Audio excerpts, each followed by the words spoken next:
The sala trees are in full bloom when Siddhartha Gautama lies down for the final time.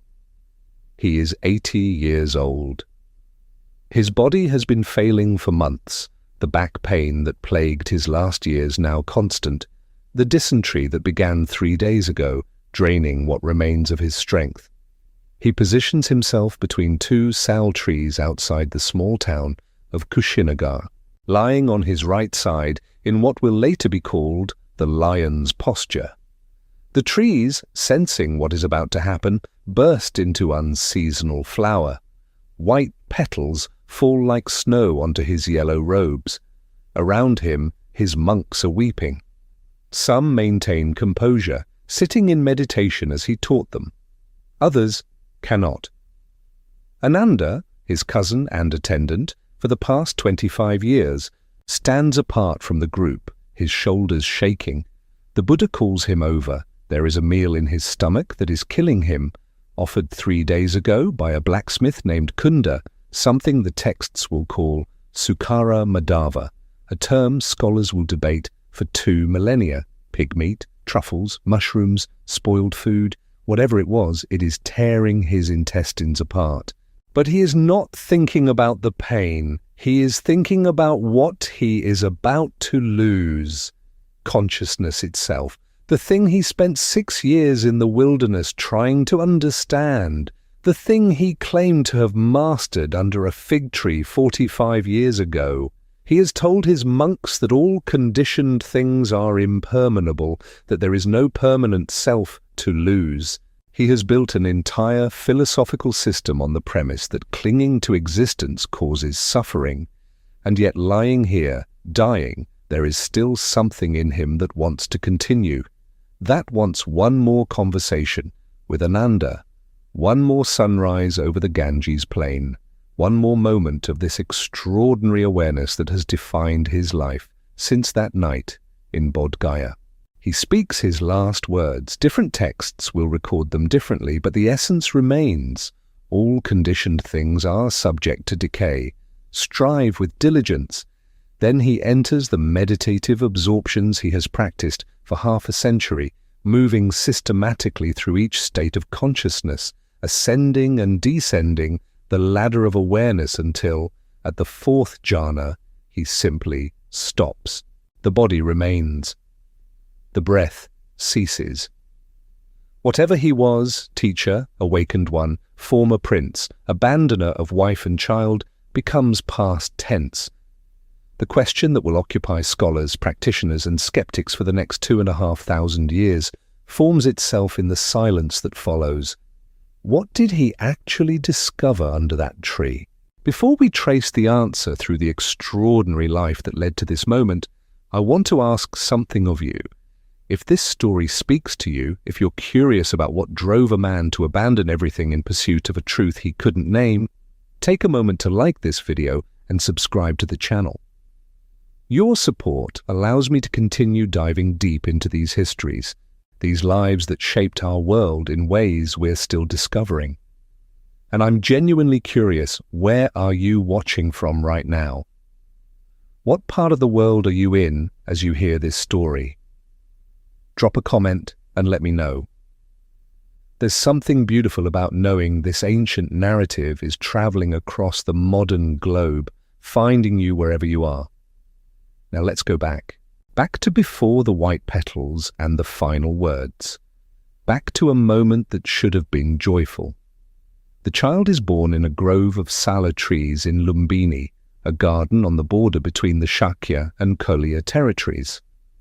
The year is somewhere around 563 BCE, though the uncertainty surrounding this date will never be resolved. Different Buddhist traditions will place it anywhere from 623 to 480 BCE, a range of over a century. His mother, Queen Maya, has stopped here while travelling to her parents' home for the delivery, following the custom of her time. She stands gripping the branch of a sal tree when the child emerges. 7 days later, she is dead. The texts do not describe those 7 days. They do not tell us if Maya held her son, if she nursed him, if she whispered to him in the night when palace attendants slept. We do not know if she sensed her own approaching death, if she felt the fever rising in her body, the infection spreading. We do not know if she named him herself, or if Suddhodana chose the name Siddhartha after she was gone. What we know is only the result: a motherless infant and a grief-stricken father facing the impossible task of raising a prophesied child alone. This is the first fact of Siddhartha Gautama's existence. His mother dies before he knows her. The texts do not dwell on this. They move quickly to his father's response, to the prophecies surrounding the infant, to the elaborate palace life that follows. But beneath the canonical narrative, beneath the legends of lotus blossoms appearing, where the newborn walked, and declarations of future greatness, there is a simple psychological truth. The boy who will grow into the man who teaches that attachment causes suffering will spend his entire childhood in a palace built by a father trying to compensate for an absence that cannot be filled.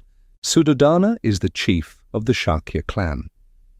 The texts call him a king, and later, Buddhist tradition will amplify this into a great monarch ruling vast territories. The reality is smaller. The Shakyas are a republican tribe, one of several Ganasanghas, oligarchic republics, that dot the northern Indian subcontinent during this period. Suddhodana is elected leader of his clan, first among equals, governing a territory perhaps 30 miles across in the foothills of what will one day be called the Himalayas.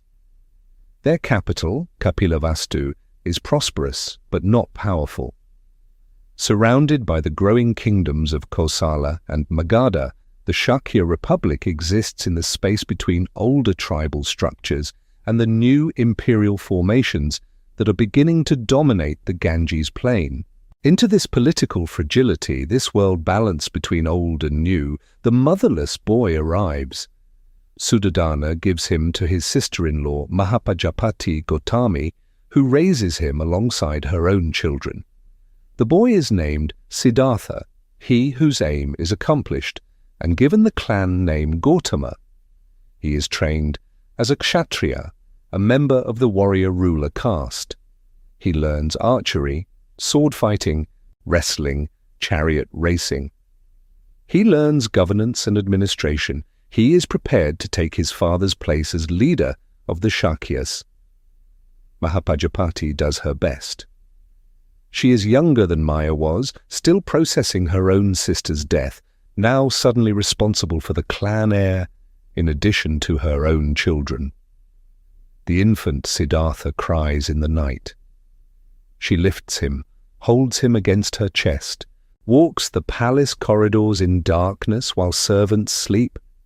She sings to him songs her own mother taught her, lullabies in the Shakya dialect that will fade from history when Kosala destroys the republic decades later. Does the baby sense that these are not his mother's arms? That this voice, loving as it is, belongs to someone who also grieves? The boy grows. He is 3 years old when he first asks about the woman in the painting on the palace wall. "That is your mother," Mahapajapati tells him. "Where is she?" "She had to go away." "When will she return?" The question every motherless child asks, the question that cannot be answered truthfully without introducing the concept of death. Mahapajapati hesitates. She looks at Suddhodana, who is present for this conversation, whose face hardens. "We do not speak of that," the chief says. "Come, Siddhartha, let me show you the new horses." This becomes the pattern. Questions deflected, grief unacknowledged. The palace fills with distractions, animals, games, entertainers, anything to keep the boy's attention moving forward, never looking at the absence that shapes his world.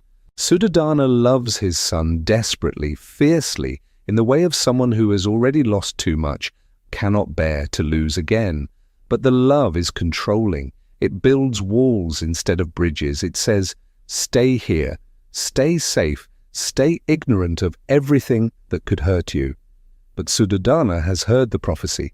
When the infant was born, holy men examined the marks on his body, 32 major marks and 80 minor marks according to texts written centuries later, though no contemporary account confirms this.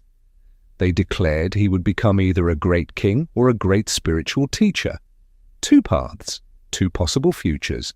Suddhodana, having lost his wife, cannot bear to lose his son to the wandering ascetic life that is becoming increasingly common in the Ganges Valley. He makes a decision that will shape everything that follows. He will prevent the boy from ever encountering suffering. What this means in practice is construction. 3 palaces are built for Siddhartha, 1 for each season, winter, summer, and the rains. The texts describe them as pleasure gardens filled with dancers and musicians, stocked with the finest foods and wines, populated with beautiful people whose only purpose is to keep the prince entertained. The details are almost certainly exaggerated, embellished by later Buddhist traditions that needed to establish just how much Siddhartha sacrificed when he eventually left. But the core truth likely holds. Suddhodana attempted to create a controlled environment, a bubble of pleasure within which his son would want for nothing, and therefore never think to look beyond the palace walls. The winter palace is built of red sandstone, positioned to catch the warming southern sun. Braziers burn constantly in every room.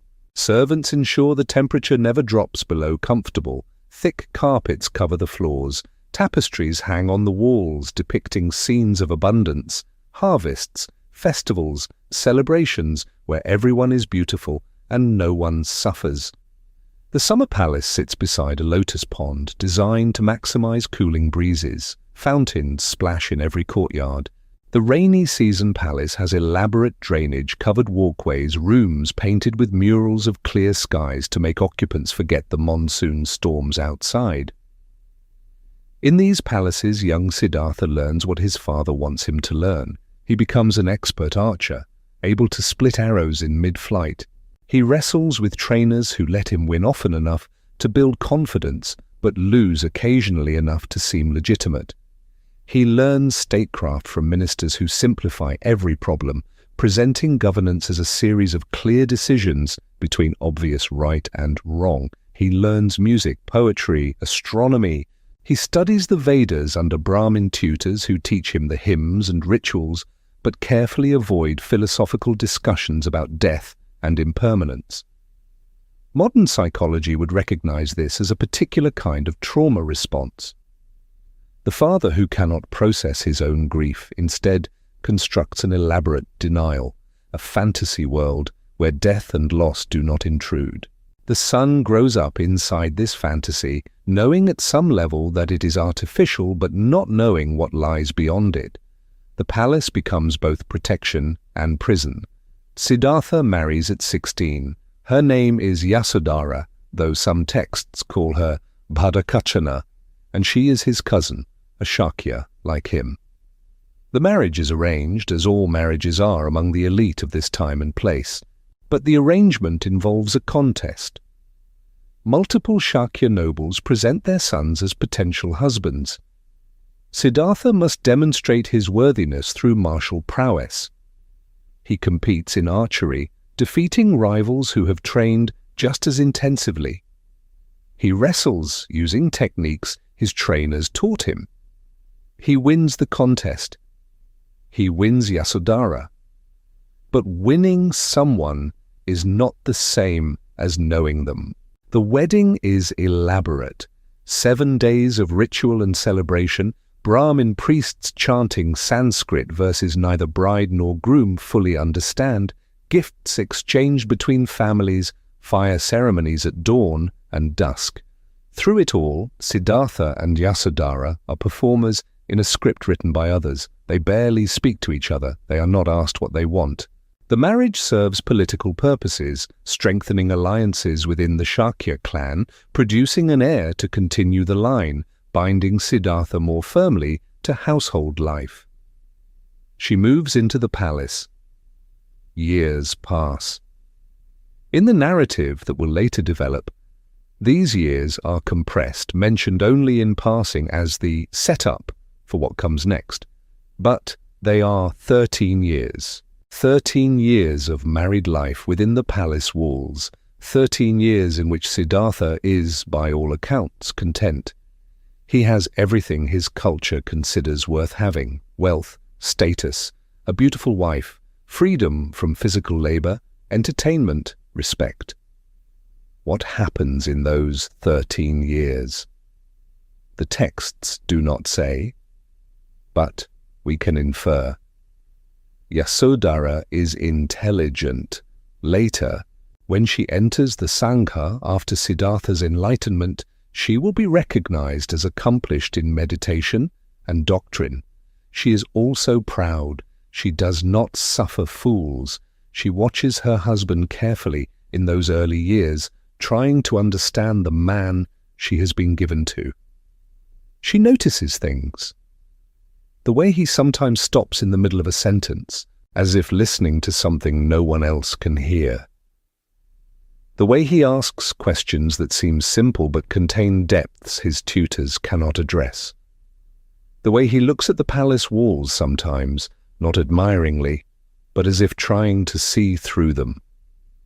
They develop routines, mornings in the garden, walking among flowers carefully cultivated to bloom in sequence so color is always present. Afternoons in the music room, where Yasodhara plays the veena and Siddhartha listens, occasionally joining on the flute. Evenings with councils, Siddhartha learning governance by observing his father's decisions, Yasodhara present as is appropriate for the future chief's wife, silent but attentive. Nights alone together, the intimacy that grows between two people sharing space year after year, whether they chose each other or not. Do they love each other? The question is anachronistic. In their time and place, marital love is not the prerequisite, but the hoped-for result of marriage.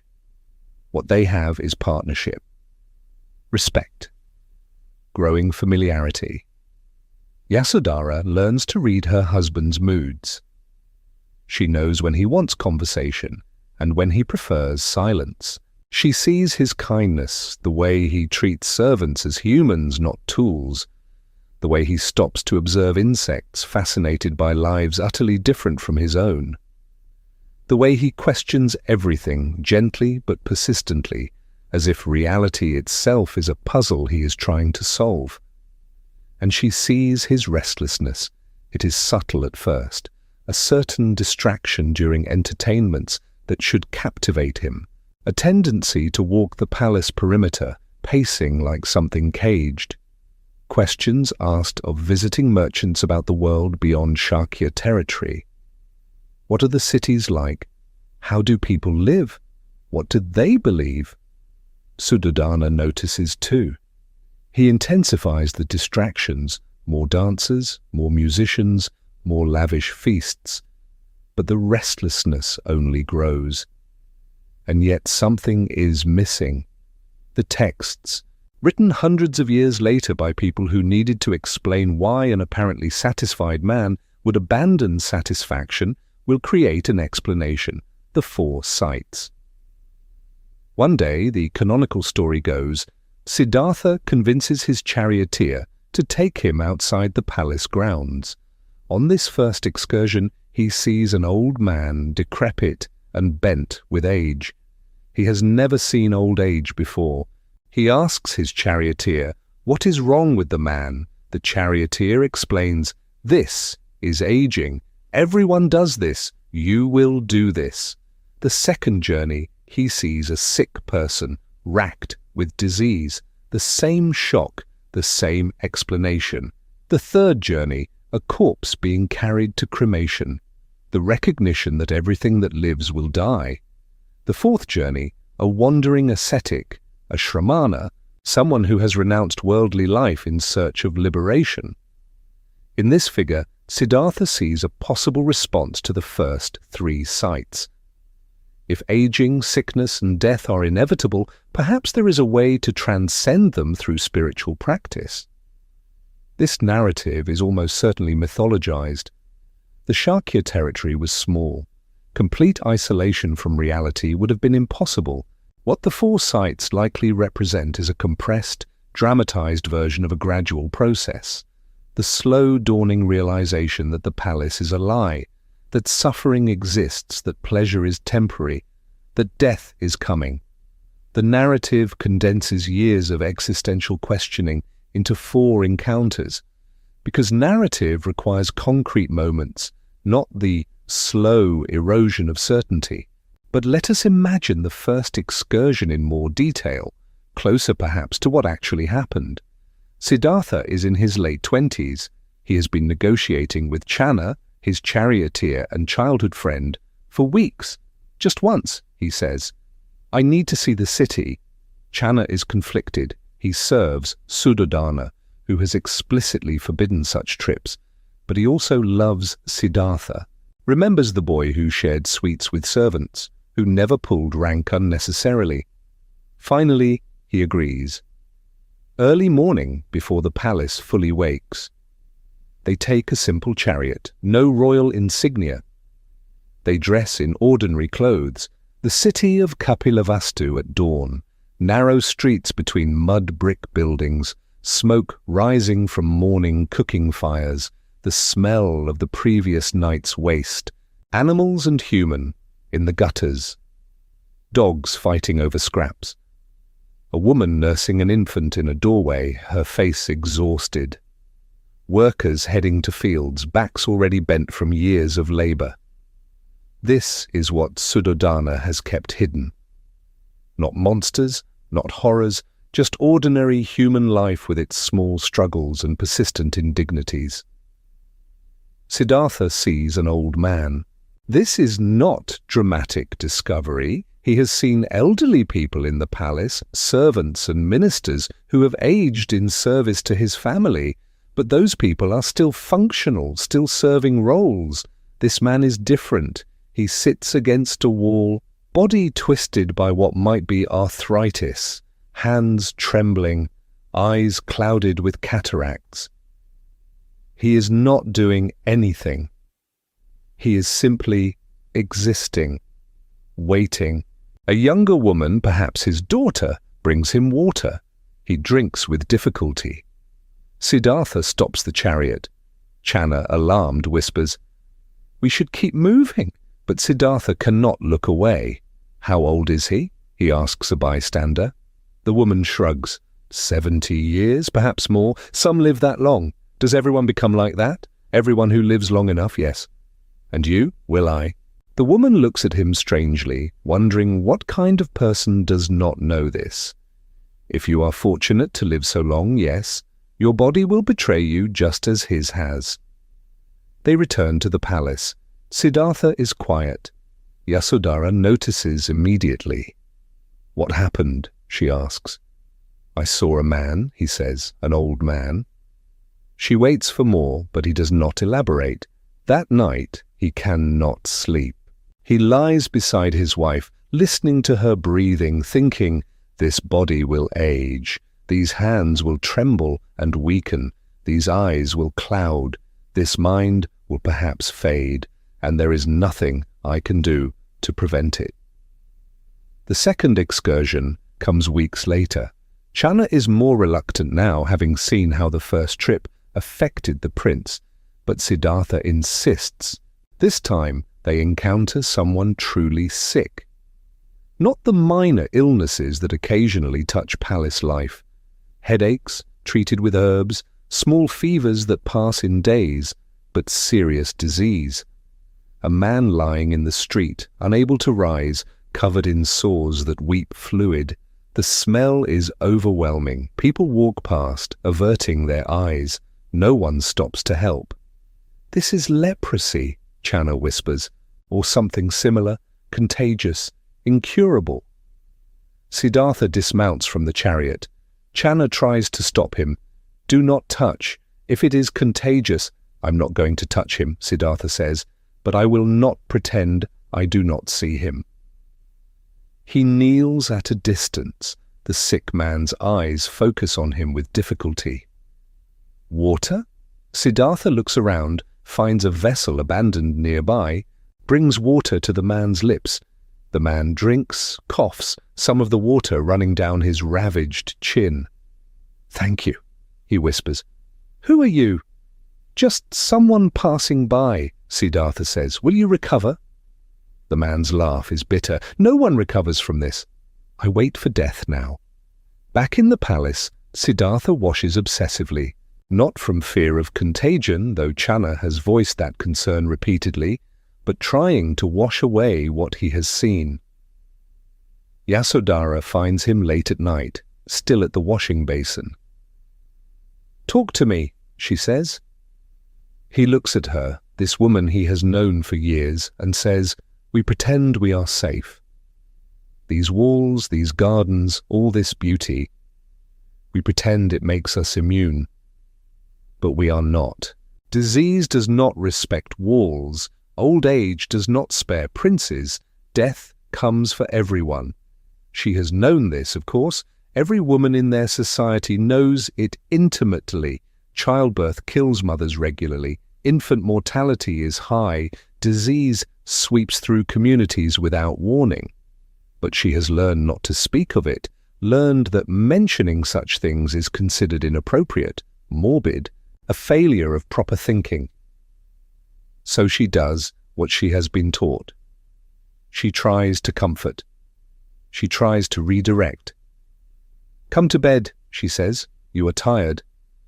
Thoughts like this come when we are tired. But Siddhartha does not come to bed. He sits by the window, watching the stars wheel overhead, thinking.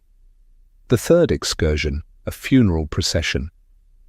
A body wrapped in cloth, carried on a wooden frame toward the burning ghats outside the city. Family members following, some weeping, some silent. The smoke from other pyres already visible against the sky. Siddhartha follows at a distance, Channa beside him, both now on foot, less conspicuous. They watch as the body is placed on the pyre, as oil is poured, as fire is applied. The smoke rises. The smell of burning flesh mingles with sandalwood and incense. An old woman stands nearby, not part of the funeral party, just watching. Siddhartha approaches her. "Did you know them?" he asks. The woman shakes her head. "I come here often. It comforts me. How can this comfort anyone?" She looks at him with ancient eyes, because it is true, because it is the one certain thing. All the lies people tell themselves about permanence, about importance, about their special significance, it all ends here, in fire and smoke. Understanding this is frightening at first, but then it becomes freeing. If everyone ends the same way, then all the striving for status and wealth and power is revealed as the game it is. Siddhartha returns to the palace that day changed. Yasodhara sees it. Suddhodana sees it. The servants see it. The prince moves through his routines like a man half present, the other half of his attention turned inward, processing something no one else can reach. Entertainments fail to entertain. Feasts taste like ash. The palace, which once felt like the entire world, now feels like an elaborate cage. The fourth sight happens differently than the texts describe. Not a chance encounter with a wandering ascetic, but a deliberate seeking. Siddhartha learns through conversations with servants, merchants, anyone with knowledge of the world beyond palace walls, about the Shramana movement. Men who have renounced household life, who wander homeless, seeking liberation from the cycle of birth and death. He arranges to meet one. The ascetic comes to the palace in secret. Not to the main halls where Suddhodana would notice, but to a garden pavilion at night. His name is not recorded. He is thin, weathered by exposure to elements, carrying only a begging bowl and the robes on his back. Siddhartha asks him, "Why do you live this way?" The ascetic smiles, "Because the household life is suffering. Marriage, children, property, all of it binds us to the wheel of becoming. As long as we are attached to these things, we cannot be free." Free from what? from suffering, from the cycle of rebirth, from the fundamental dissatisfaction that permeates all conditioned existence. They talk for hours. The ascetic describes practices Siddhartha has never heard of, meditation techniques that quiet the mind, fasting that purifies the body, wandering that prevents attachment to place. He describes a community of seekers, men who have abandoned everything in pursuit of truth. He describes liberation as something achievable, not through ritual or sacrifice to gods, but through direct personal effort. When the ascetic leaves, Siddhartha sits in the garden until dawn. The question forming in his mind is simple and terrible. Can I do that? Can I abandon everything? And if I can, should I? But something happens when Siddhartha is 29. Yasodhara gives birth to a son. The boy is named Rahula, which means fetter or chain. This is the name Siddhartha gives his own child. Not joy, not blessing, not hope. Fetter. The texts do not explain why. Later, Buddhist commentaries will suggest it reflects his state of mind at that moment. The recognition that a child binds him to household life makes renunciation more difficult. But it might also reflect something simpler and more human. Terror. Terror at being responsible for another life. Terror at the prospect of watching this child age and suffer and die.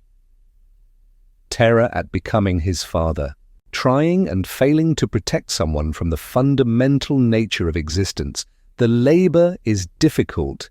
Yasodhara is in pain for hours.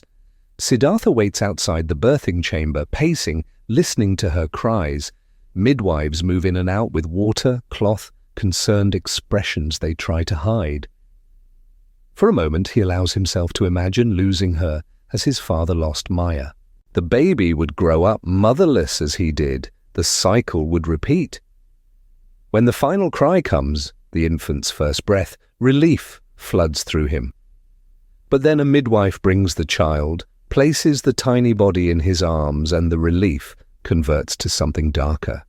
Another being, another consciousness subject to aging, sickness, death. Another person who will suffer, and there is nothing I can do to prevent it. He names the baby Rahula. Yasodhara, exhausted but alert, questions the choice. Why that name? Because that is what he is, Siddhartha says quietly. A chain that binds me to this world. Yasodhara's expression hardens. Is that what we are to you? Chains? He looks at her, sees the hurt in her eyes, and has no answer that would not cause more pain.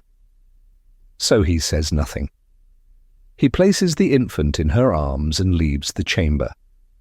That night, and the texts agree it is the same night his son is born, though this timing seems almost too symbolic to be literal, Siddhartha makes his decision.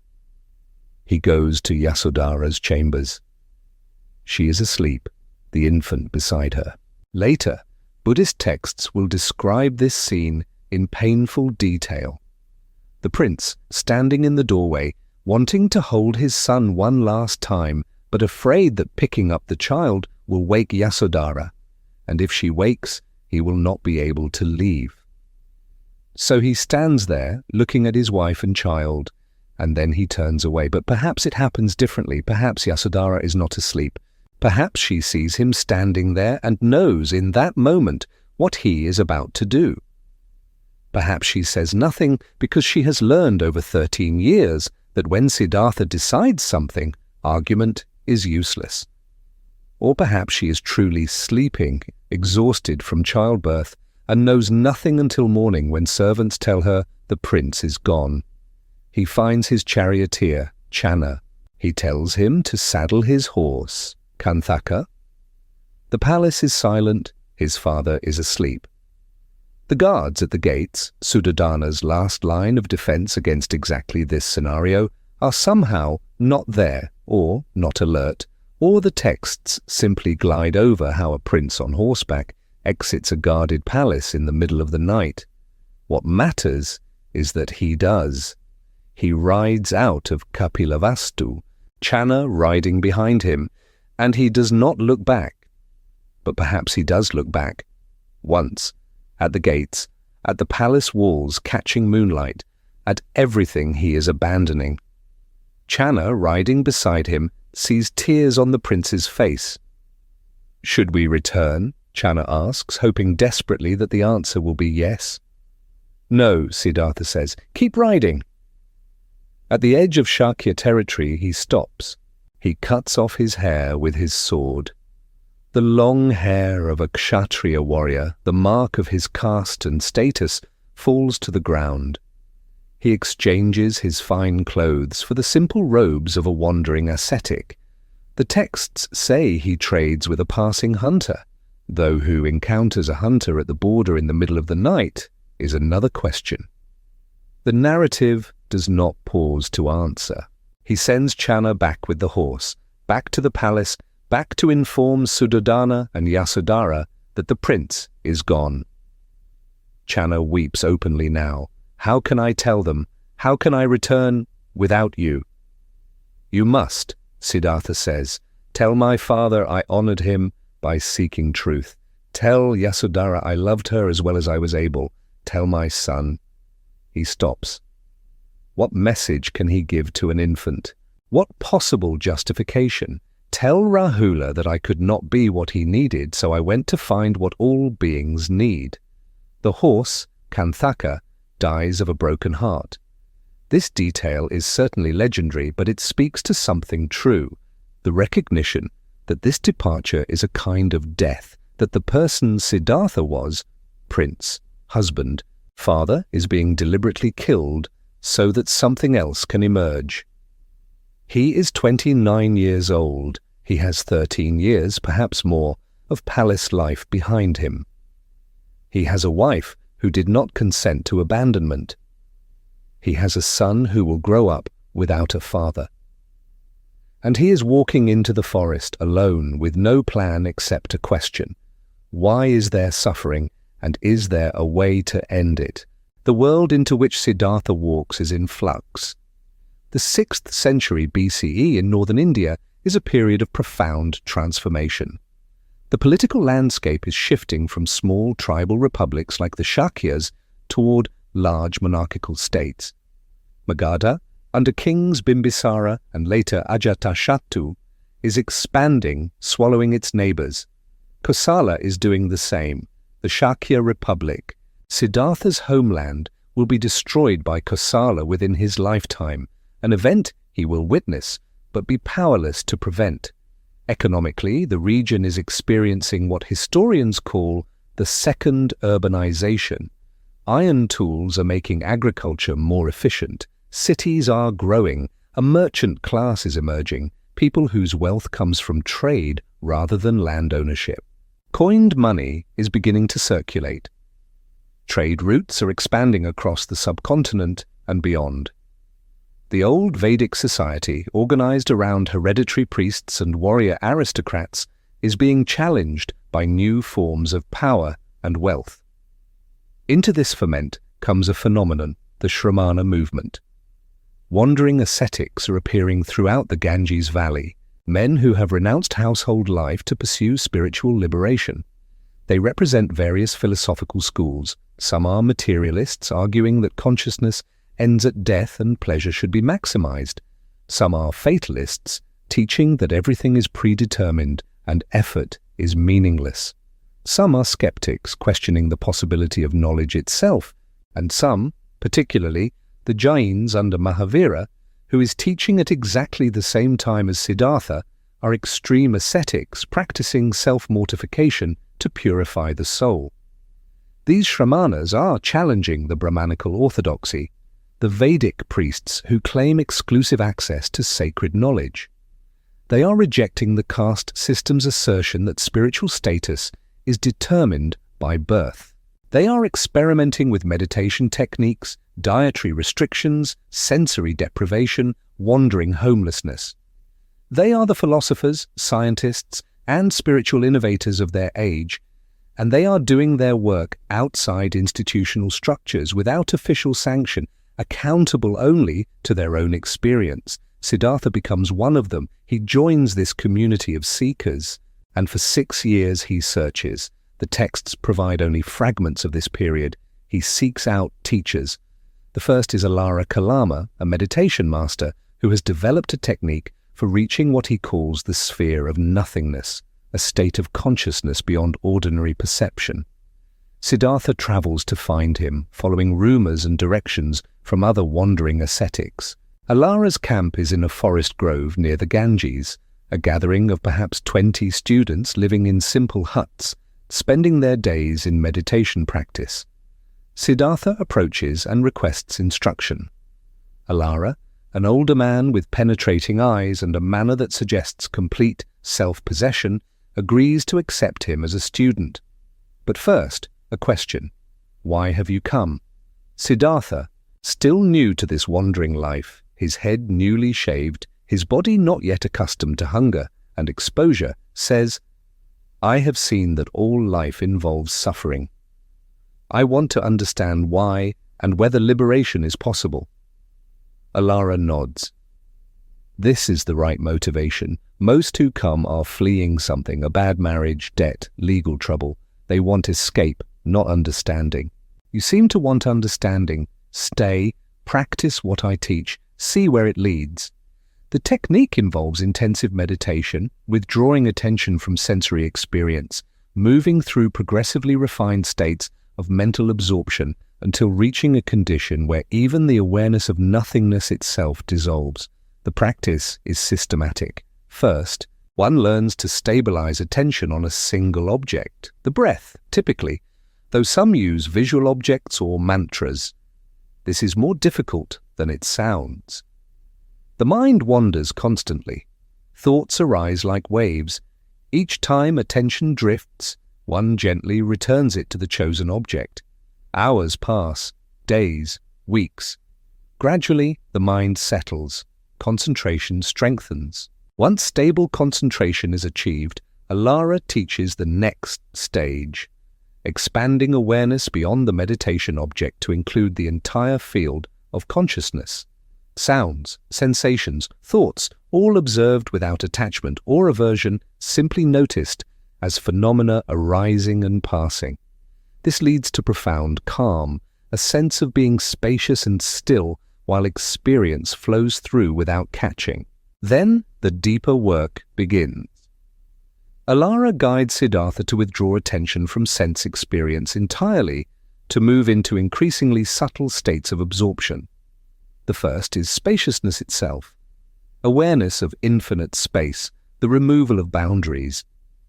The second is awareness of consciousness itself, not thoughts or sensations, but the knowing quality that perceives them.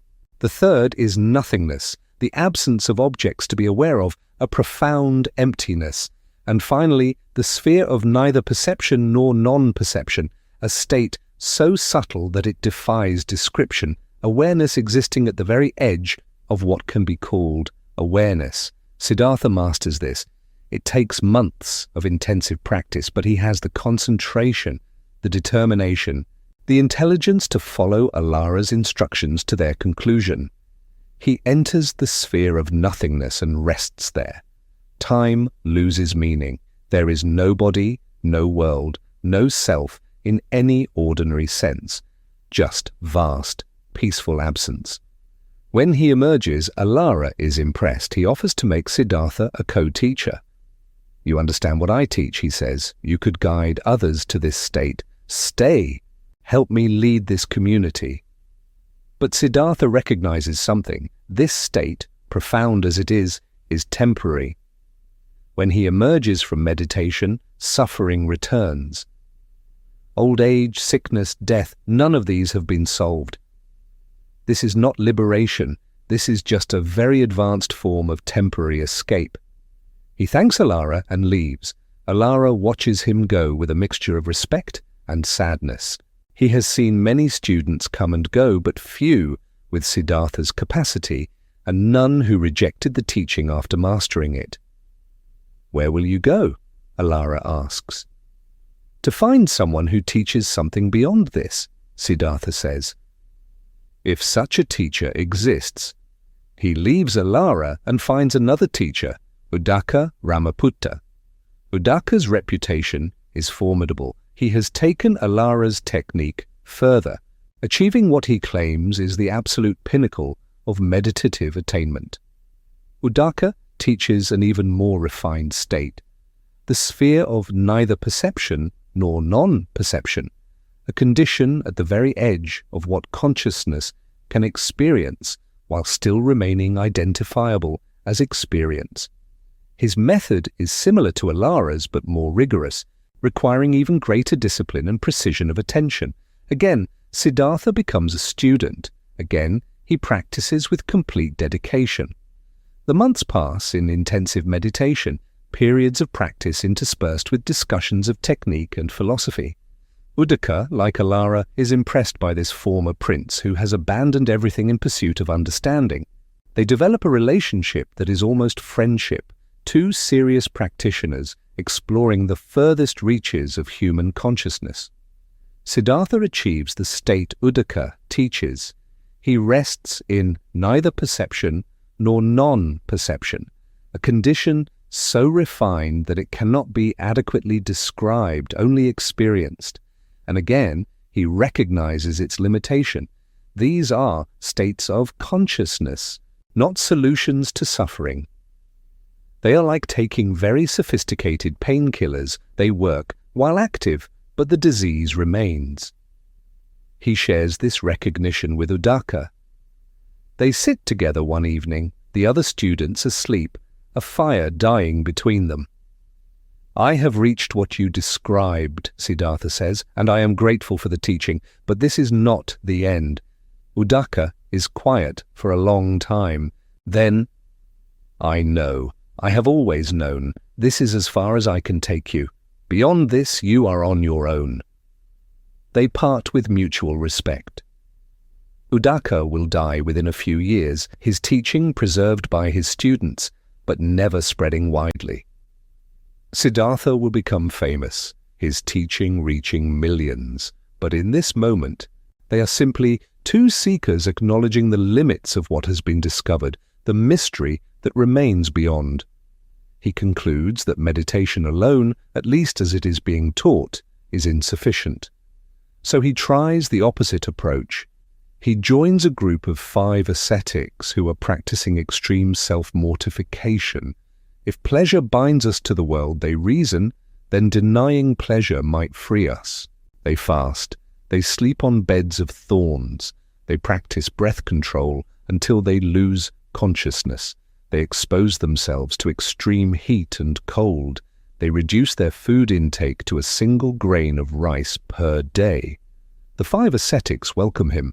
Word has spread among the wandering communities about the former prince who studied with Alara and Uddaka and found their teachings insufficient.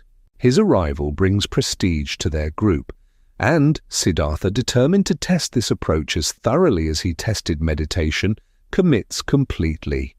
He fasts more strictly than the others. He endures discomfort they avoid. He becomes the exemplar of what they are attempting.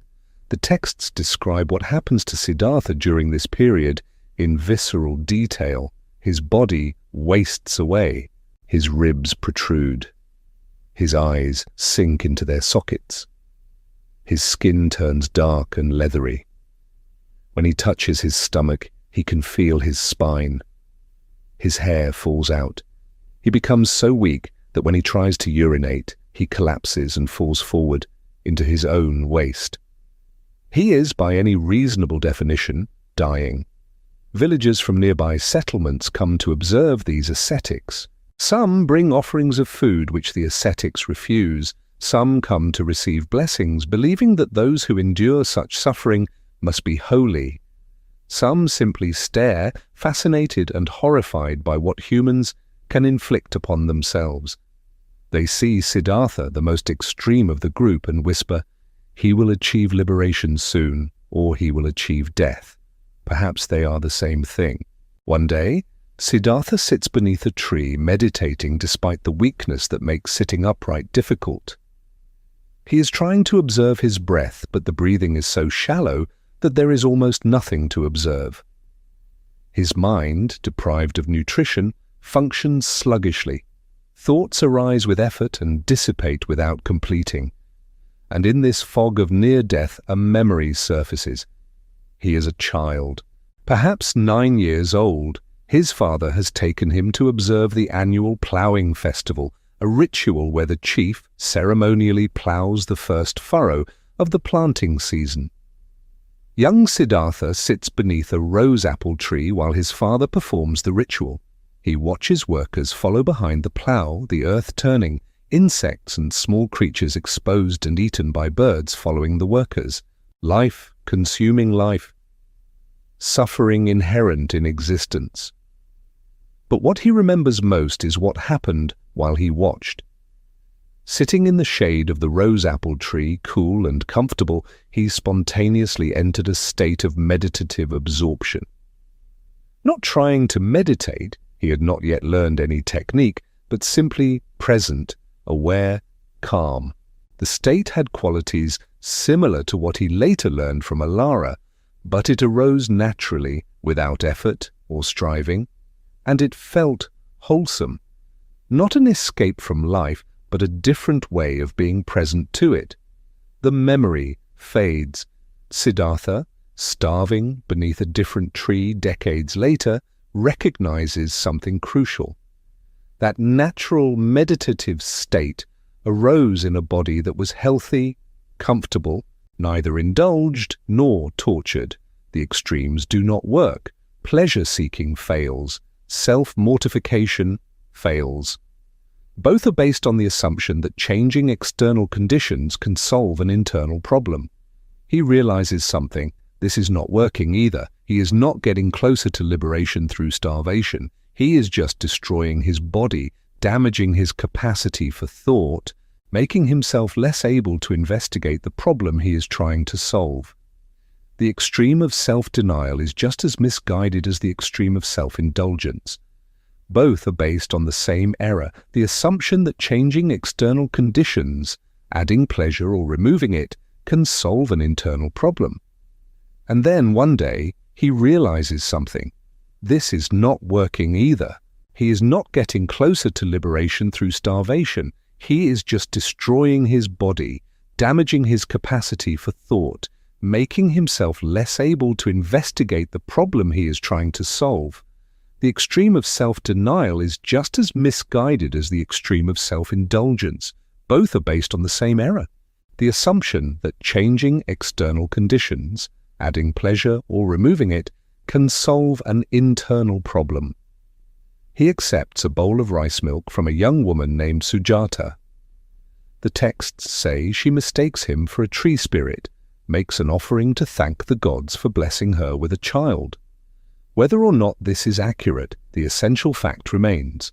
A woman offers food, and Siddhartha, after years of refusing such offerings, accepts. The rice milk is sweet, nourishing. His body, pushed to the edge of death, receives the sustenance desperately. He can feel strength beginning to return, clarity emerging from the fog that has clouded his thinking for months. His 5 companions watching this are disgusted. They see it as weakness, a return to indulgence.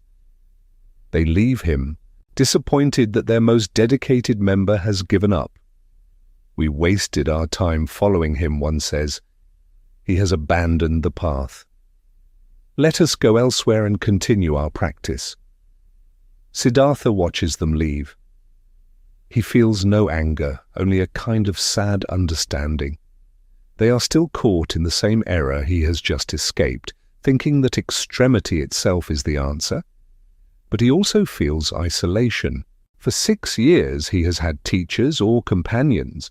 Now he is alone, with only a question and the growing certainty that neither the meditation masters nor the ascetics have provided the answer.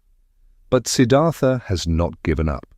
He has arrived at a crucial insight, what he will later call the middle way.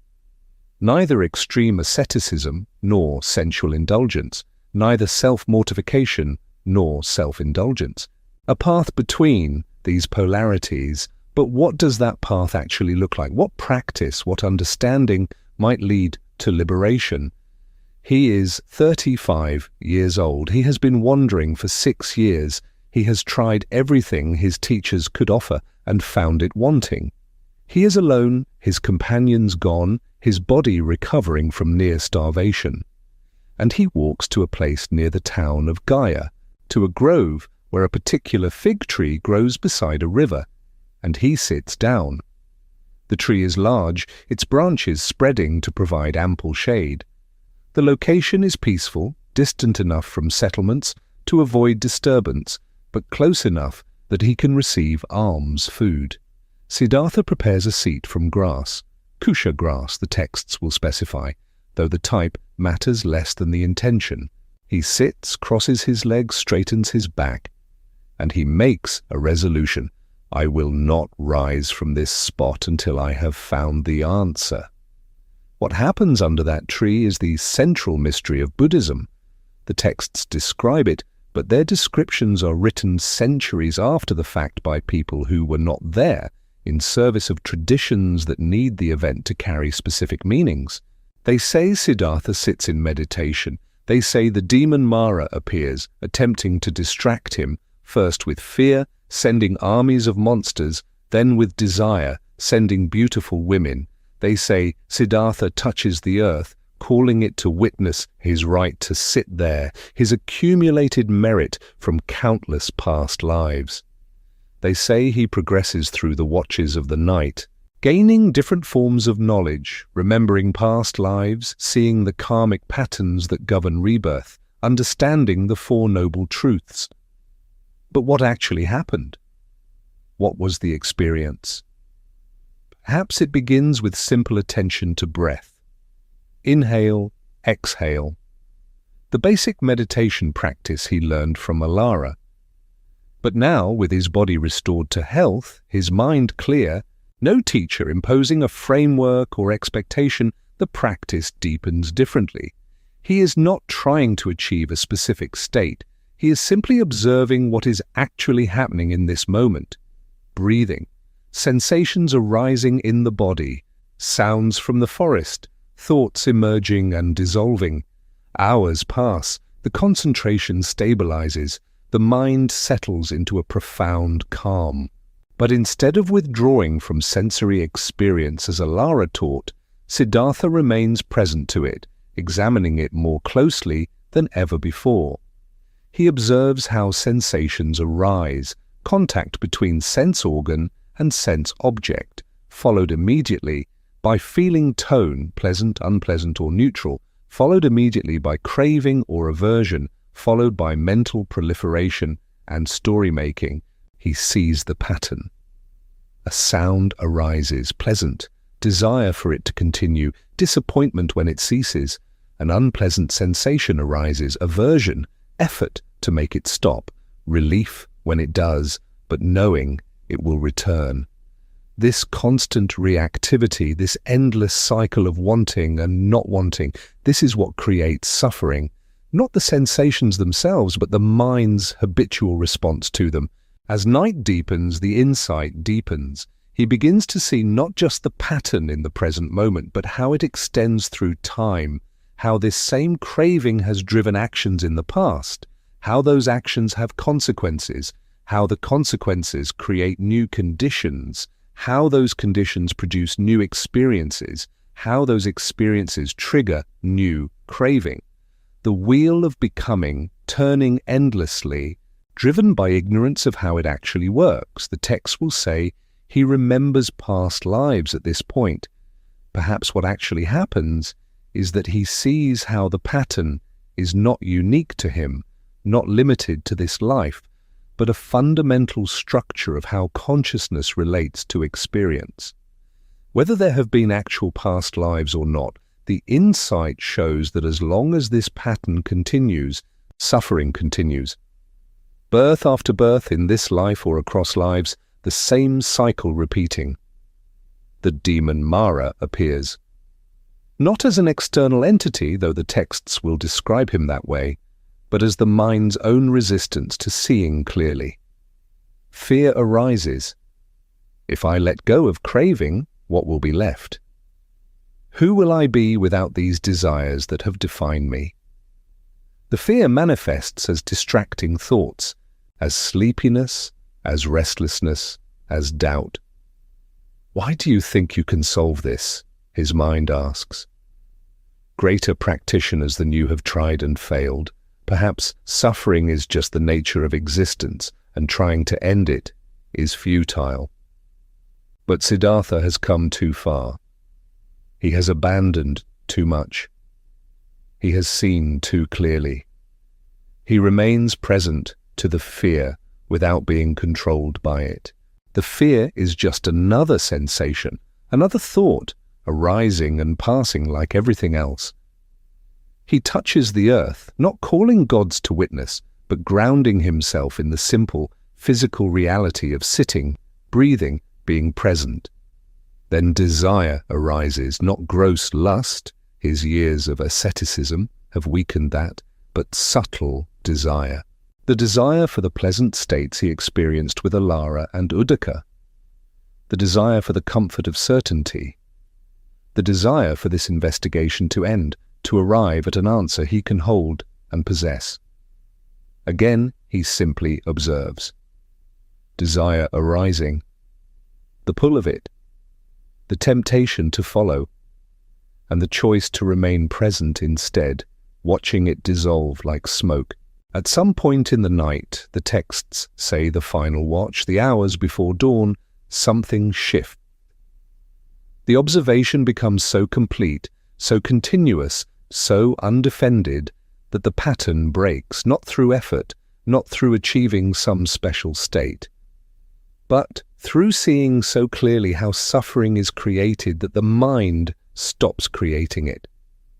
The moment is not dramatic. There are no lights, no visions, no divine voices, just a quiet recognition, like remembering something obvious that had been temporarily forgotten.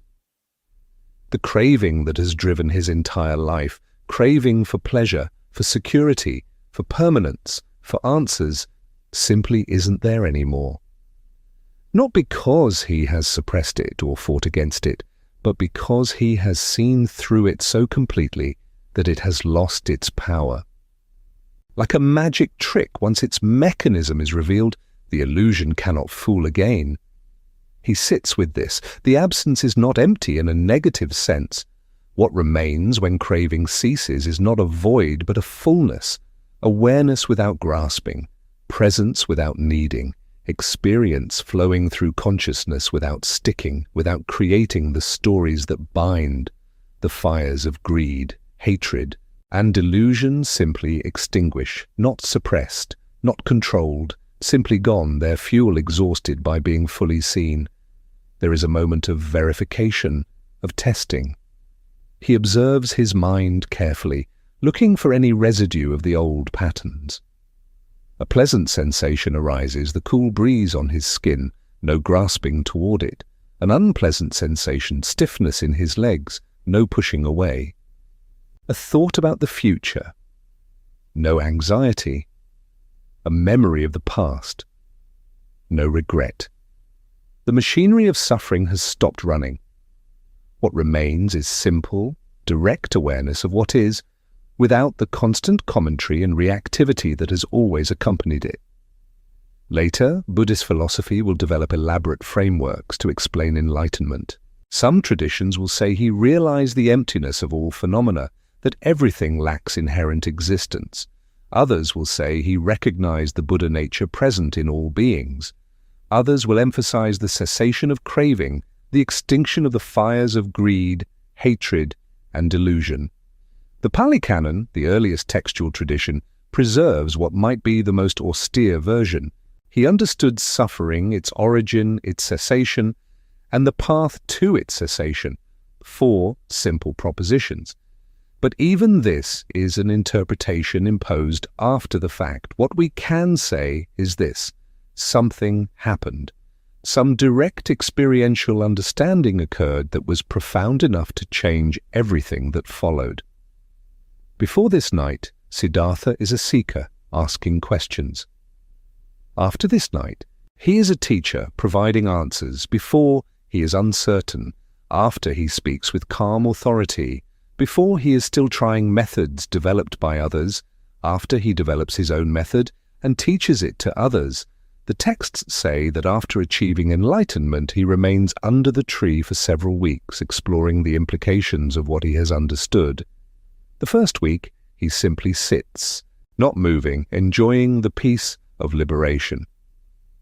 The second week, he stands gazing at the tree under which awakening occurred, in gratitude. The third week, he creates a jeweled walkway and practices walking meditation. The fourth week, he sits in a jeweled chamber contemplating the subtleties of his teaching. These details are certainly embellished, but they point to something real. The need to integrate the experience, to understand its implications, to determine how to proceed. Then doubt emerges. The understanding he has reached is subtle, going against the grain of how people ordinarily think and perceive. If he tries to teach it, will anyone understand? The idea of not teaching, of simply enjoying liberation in silence for the remainder of his life, has appeal. He has solved his own problem. He is no longer suffering. Why complicate liberation by attempting to communicate it? According to the canonical narrative, the god Brahma Sahampati appears and requests that he teach, arguing that some beings will understand, those with only a little dust in their eyes. This is almost certainly mythological, a literary device to externalize an internal conflict. But the conflict is real. Should he attempt to communicate what cannot really be communicated, or should he remain silent? Perhaps what actually happens is simpler. He thinks of the beings still suffering. He thinks of the 5 ascetics who abandoned him, still torturing themselves in pursuit of liberation.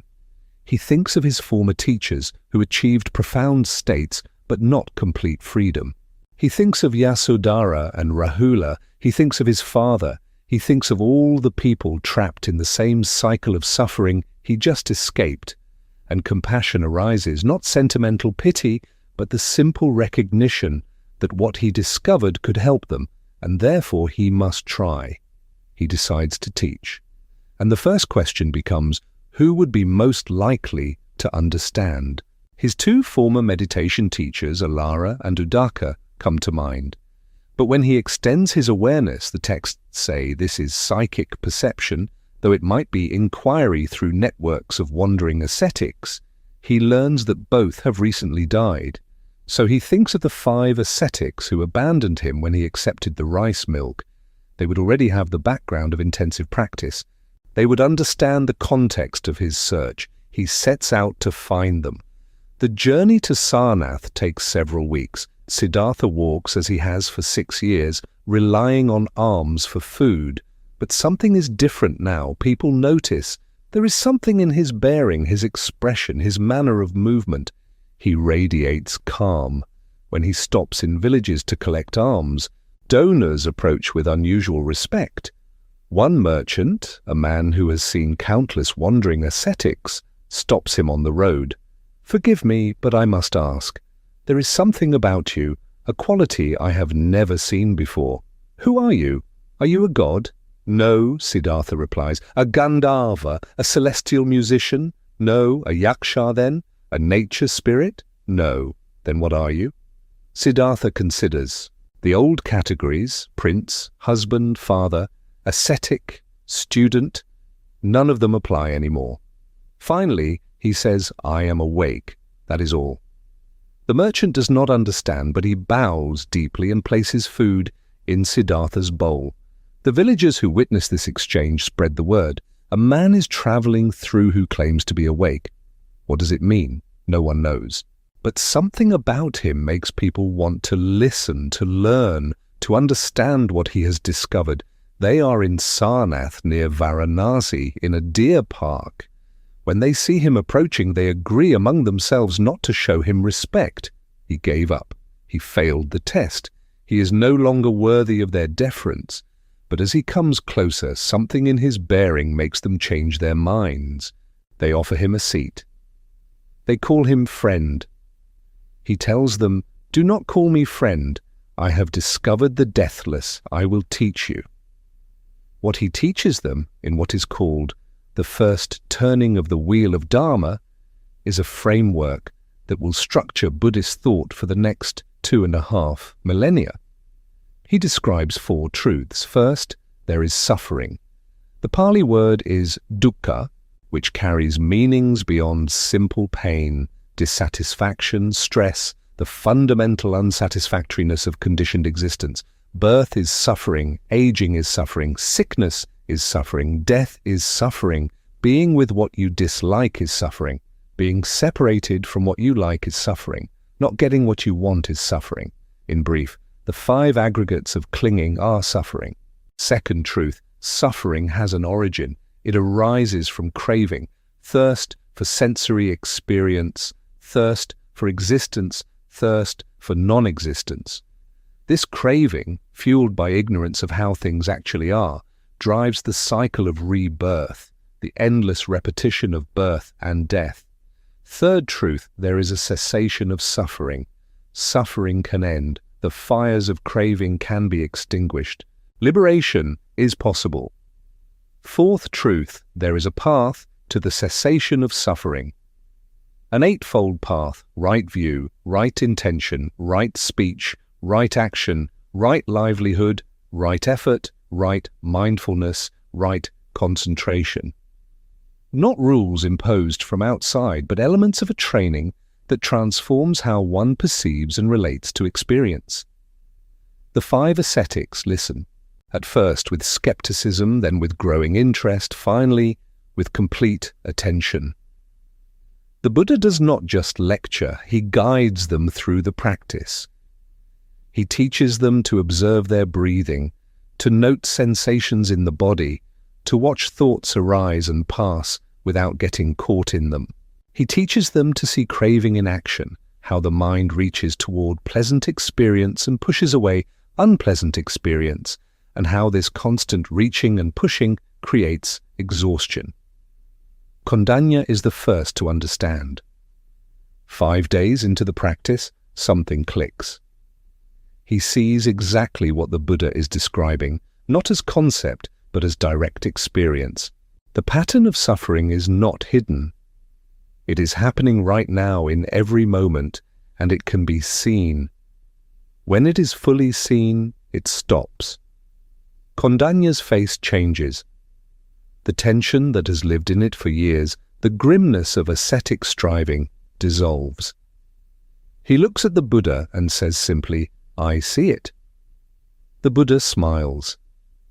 It is one of the few times the texts record him smiling, and the smile contains something beyond pleasure, recognition perhaps.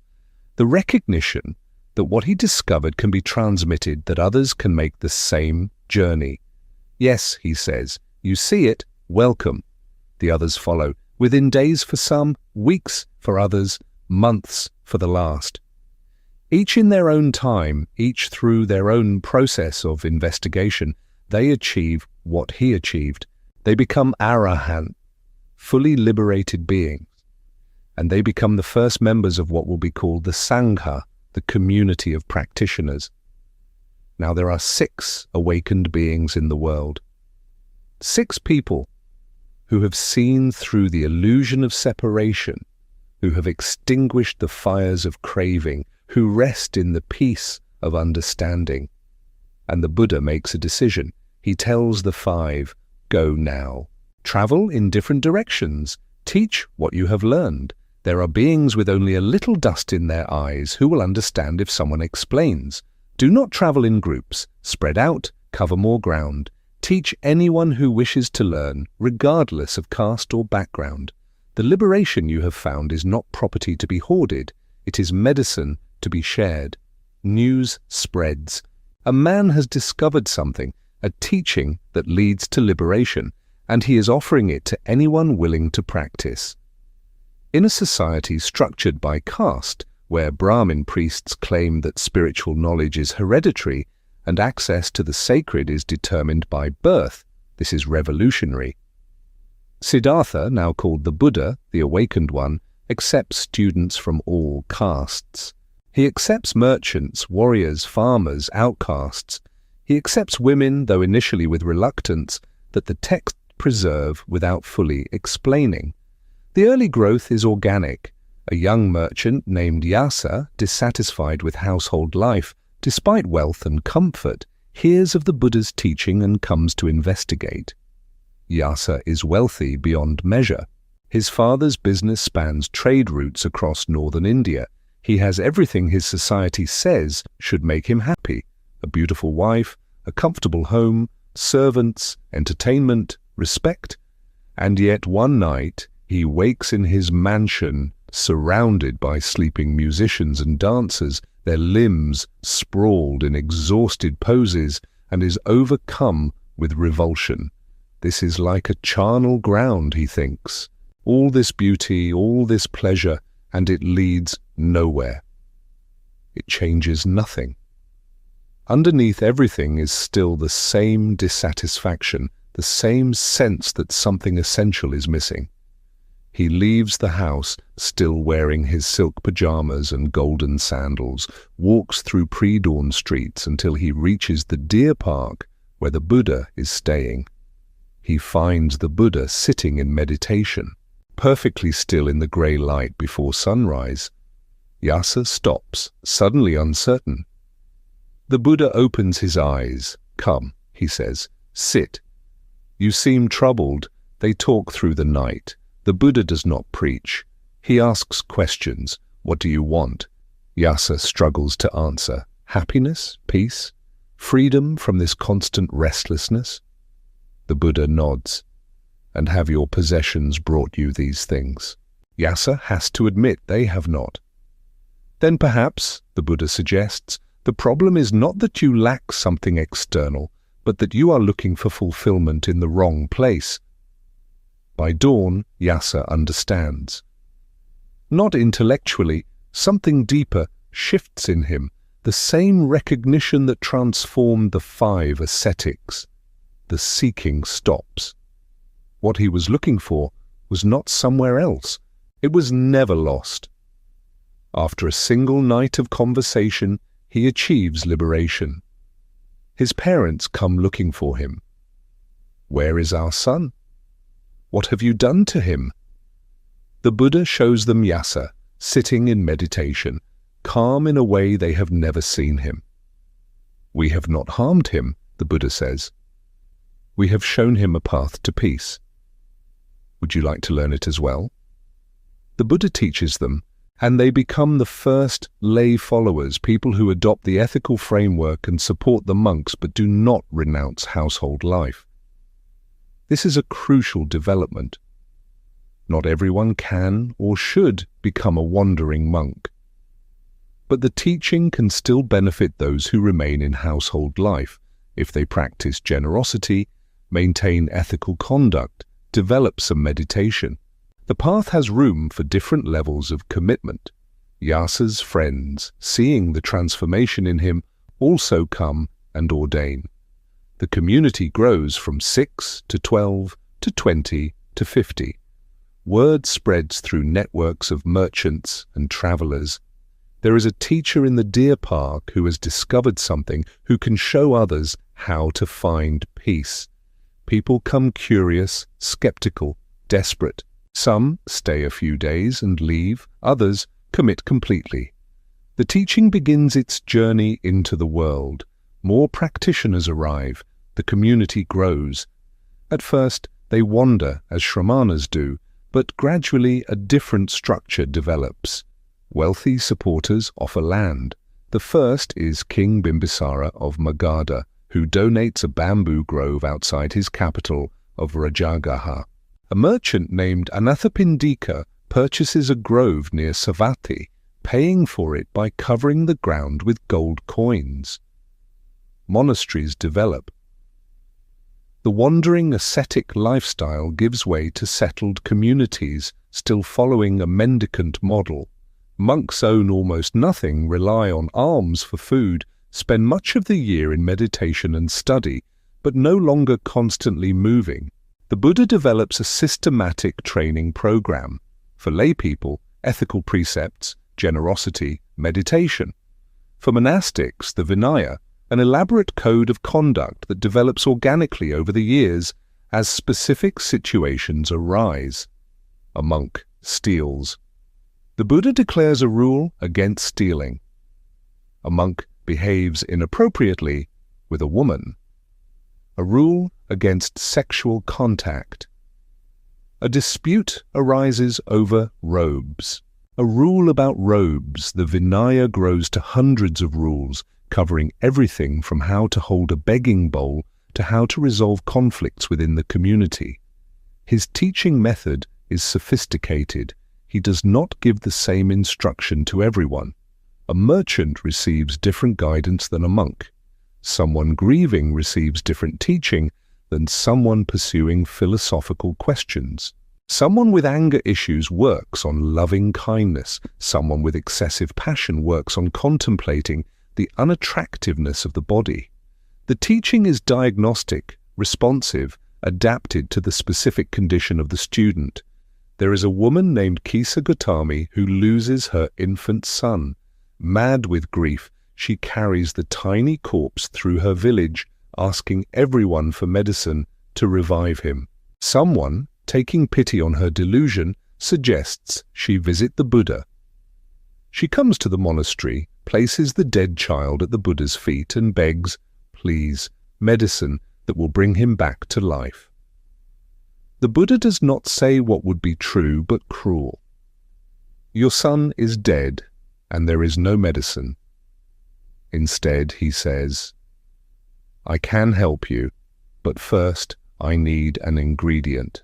Go to the village and bring me a mustard seed from any household that has not experienced death. She goes, still carrying her dead child. She knocks on doors. Do you have a mustard seed? Yes, of course. Has anyone in this household died? The woman's face falls. My husband, just last year. She trails off.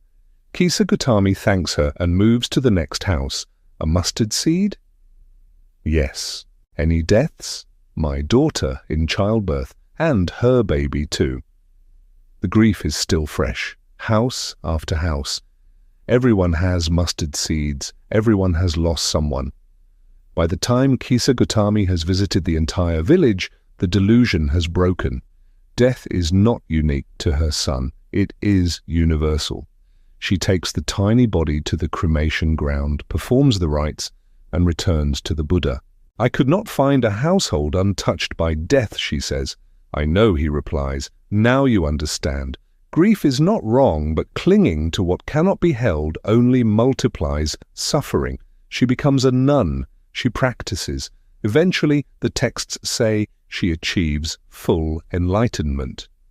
But what the story preserves is the Buddha's pedagogical genius, not lecturing about impermanence, but creating an experience that makes the truth undeniable. And people listen. By his middle years, the Buddha is famous. Kings seek his counsel. Wealthy merchants fund his monasteries. Thousands of monks follow his training. Tens of thousands of laypeople adopt his ethical framework. He has become one of the most influential figures in northern India, moving between the courts of Magadha and Kosala, teaching in cities and villages, building an institution that will long outlive him. But he is also making enemies. The Brahmin establishment sees him as a threat. He is challenging their monopoly on spiritual authority, accepting students regardless of birth, teaching that liberation does not require their rituals. Some respond with debate. The texts preserve numerous encounters where Brahmins challenge his ideas and are converted by his responses. Others respond with hostility, attempting to discredit him, spreading rumors, turning political powers against him. And there is opposition within his own family. His cousin Devadatta becomes a monk, achieves significant meditative attainments, but develops ambition. He wants to lead the Sangha. The texts portray this simply as villainy, but perhaps it is more complex. Perhaps Devadatta genuinely believes the teaching needs stricter discipline. Perhaps he sees the Buddha's acceptance of lay followers and moderate practices as dilution of the original vision. Perhaps personal ambition mixes with sincere conviction. He approaches the Buddha and suggests reforms, stricter ascetic practices, no acceptance of monastery donations, a return to pure wandering asceticism. The Buddha refuses. The current middle way, he says, works. Those who want stricter practice can adopt it personally, but it should not be mandatory. Devadatta interprets this as weakness. He attempts to create a schism, drawing away monks who agree with his stricter vision. The texts say Devadatta then attempts to kill the Buddha 3 times, first by hiring archers who cannot bring themselves to shoot when they see him, then by rolling a boulder down a mountainside which only grazes him, then by releasing a mad elephant to trample him, which calms down in his presence. These stories are almost certainly embellished or invented. They serve the narrative purpose of establishing Devadatta as a villain, and villains in religious texts always fail in dramatic ways. But the core truth likely holds. There was opposition within the community, attempts to undermine the Buddha's authority, conflicts over how the teaching should be practiced and transmitted. Throughout all this there is one constant presence, Ananda. His cousin, younger than him, who joins the Sangha and becomes his personal attendant for the final 25 years of his life. The relationship begins formally. The Buddha needs an attendant, and various monks volunteer, each hoping for the prestige and intimate access. But the Buddha chooses Ananda, who is not the most senior or most accomplished, but who has certain qualities: reliability, memory, discretion. Ananda sets conditions for accepting the role. He does not want any special privileges, no extra robes, no special food, no credit for the service. What he wants is access. Permission to ask questions any time, even if the Buddha is teaching others. Permission to bring people to meet the Buddha whenever they request it. The Buddha agrees. This tells us something about both men. Ananda knows his value and negotiates accordingly. The Buddha recognizes that the teaching is more important than his personal comfort. Ananda accompanies him everywhere, remembers his teachings with what later tradition will claim is perfect recall, arranges his schedule, manages his logistics. The relationship is complex. Ananda is devoted but also criticized by other monks for being too attached, not yet fully liberated. At the Buddha's death, he will be the one weeping while others maintain equanimity. But he is also the witness through whom much of the teaching is preserved, the person who can later say, "Thus have I heard." The Buddha returns to Kapilavastu during these years. The text describes the reunion with his father, with Yasodhara, with his son Rahula. Suddhodana converts, becomes a lay follower, dies several years later with his son at his bedside. The deathbed scene is poignant. The old chief who built palaces to keep his son close, who lost that son anyway, now facing his own end. The Buddha teaches him about impermanence, about letting go. And Suddhodana, dying, finally understands what his son has been trying to say. "I see it now," he whispers. "Nothing lasts. Not kingdoms, not bodies, not even love." But understanding this brings peace, not despair. The Buddha sits with him as breath fades. When it is over, he remains for a long time, looking at the man who raised him, the man who shaped his life by trying to protect him from exactly this moment. Yasodhara remains in the palace initially, but later enters the Sangha as a nun. What is their first conversation after 13 years of separation? The texts do not preserve it. They describe her demonstration of her faithfulness. During the years he was gone, she wore the same simple clothes, ate 1 meal a day, practiced asceticism in the palace as he practiced it in the forest. This is sometimes interpreted as evidence of her devotion, but it might also be anger expressed through perfect mirroring. You abandoned me to seek liberation. Fine, I will show you that I can do everything you did without abandoning anyone. When she finally joins the Sangha, years after his enlightenment, she excels. She becomes accomplished in meditation, respected for her understanding of doctrine. And perhaps there is vindication in this, proof that she could have walked the path beside him rather than being left behind. Or perhaps by then enough time has passed, enough understanding developed, that old resentments have faded into simple recognition of what is. And Rahula, the boy whose name means fetter, who grew up without a father, is ordained as a novice monk while still a child, becomes one of his father's students, and according to the texts, eventually achieves enlightenment. What was it like being raised by a mother whose husband abandoned her on the night of your birth? What was it like meeting your father for the first time as a child, not as an infant? What was it like being named fetter, knowing your existence was seen as an obstacle? The texts preserve a discourse where the Buddha teaches Rahula about lying. You should never lie, he says, not even in jest. And then he demonstrates by putting water in a bowl, stirring it and asking, "Do you see how the water is disturbed?" That is what lying does to a person's mind. Then he pours out the water and shows the empty bowl. This is how much a person is worth who feels no shame in deliberately lying. It is stern teaching, uncompromising. Is this how a father talks to a son, or how a teacher talks to a student? Perhaps for the Buddha there is no difference. Perhaps that is both the strength and the limitation of his approach. What does the Buddha feel seeing his son again? The texts do not say. They describe Yasodhara's demonstration of her faithfulness. During the years he was gone, she wore the same simple clothes, ate one meal a day, practiced asceticism in the palace as he practiced it in the forest.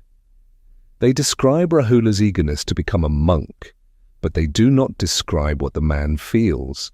Seeing the child he abandoned, now old enough to speak, to ask questions, to judge, the texts are not interested in that kind of interiority. They are interested in doctrine, in practice, in the transmission of teaching, but we can infer something from a later development. When Mahapajapati Gautami, his stepmother, the woman who raised him after his mother died, requests ordination as a nun, the Buddha initially refuses. She asks 3 times. 3 times he says no. Finally, Ananda intervenes, asking on her behalf. He points out that women are capable of achieving enlightenment. The Buddha agrees this is true. Then why not ordain them? The Buddha relents, but imposes 8 additional rules that subordinate nuns to monks. A fully ordained nun, even one with decades of practice, must defer to a newly ordained monk. Later, Buddhist commentaries will try to explain this reluctance in various ways. Some say he was concerned about the Sangha's reputation in a patriarchal society. Others say he predicted that allowing women to ordain would shorten the lifespan of the teaching from 1,000 years to 500. But the simpler explanation might be more human.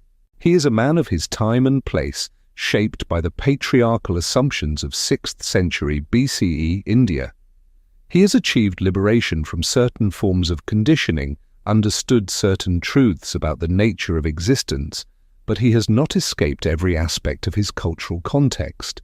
The enlightened being is still a human being, still operating within the limitations of his historical moment. His half-brother Nanda also ordains, as does his son Rahula, as do many of the Shakya men. And then, during the Buddha's late middle age, the thing Suddhodana feared happens. Kosala invades Shakya territory. The small republic, surrounded by expanding kingdoms, cannot resist. There are negotiations, failed diplomacy, final confrontation. The Buddha hears of this. He attempts to intervene, using his influence with King Pasenadi of Kosala to prevent the attack. He succeeds temporarily, but after his death, Kosala will complete the conquest. The Shakya people will be massacred. His homeland, the place where he was born and raised, will cease to exist. The texts describe his grief at this impending destruction in indirect ways. He says that even the Buddha cannot prevent karma from bearing fruit, that collective actions have collective consequences. But there is also a discourse where he describes visiting the Shakya lands, seeing the familiar places of his childhood, and feeling sorrow. The awakened one who has transcended attachment still feels the pain of impending loss. By his 60s, his body begins to fail. The back pain that will plague his final years starts. He develops dysentery periodically. He is aging, experiencing exactly the suffering he observed in that first of the 4 sights. He makes a statement that later becomes crucial. He has taught everything necessary for liberation, held back nothing. There is no secret teaching, no esoteric doctrine reserved for special students. Everything he has understood has been shared. But he also acknowledges what he has not taught. He picks up a handful of leaves and asks, which are more numerous, the leaves in my hand or the leaves in the forest? The leaves in the forest, obviously. So too, he says, what I have taught is like the leaves in my hand compared to what I have experienced. He has taught what is necessary for liberation, but liberation opens into a vastness that cannot be fully communicated. In his final year, he is 80 years old. He is traveling with Ananda and a group of monks moving between small towns, teaching, accepting alms, maintaining the routine that has structured his life for 45 years. They stop in a small town called Pava.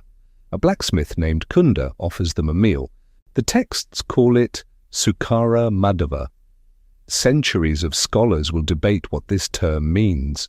Pork, mushrooms, truffles, some kind of delicacy. Whatever it is, the Buddha eats it, and within hours he develops severe dysentery. He knows immediately that this is different from his previous bouts. This is the fatal illness, but he does not stop.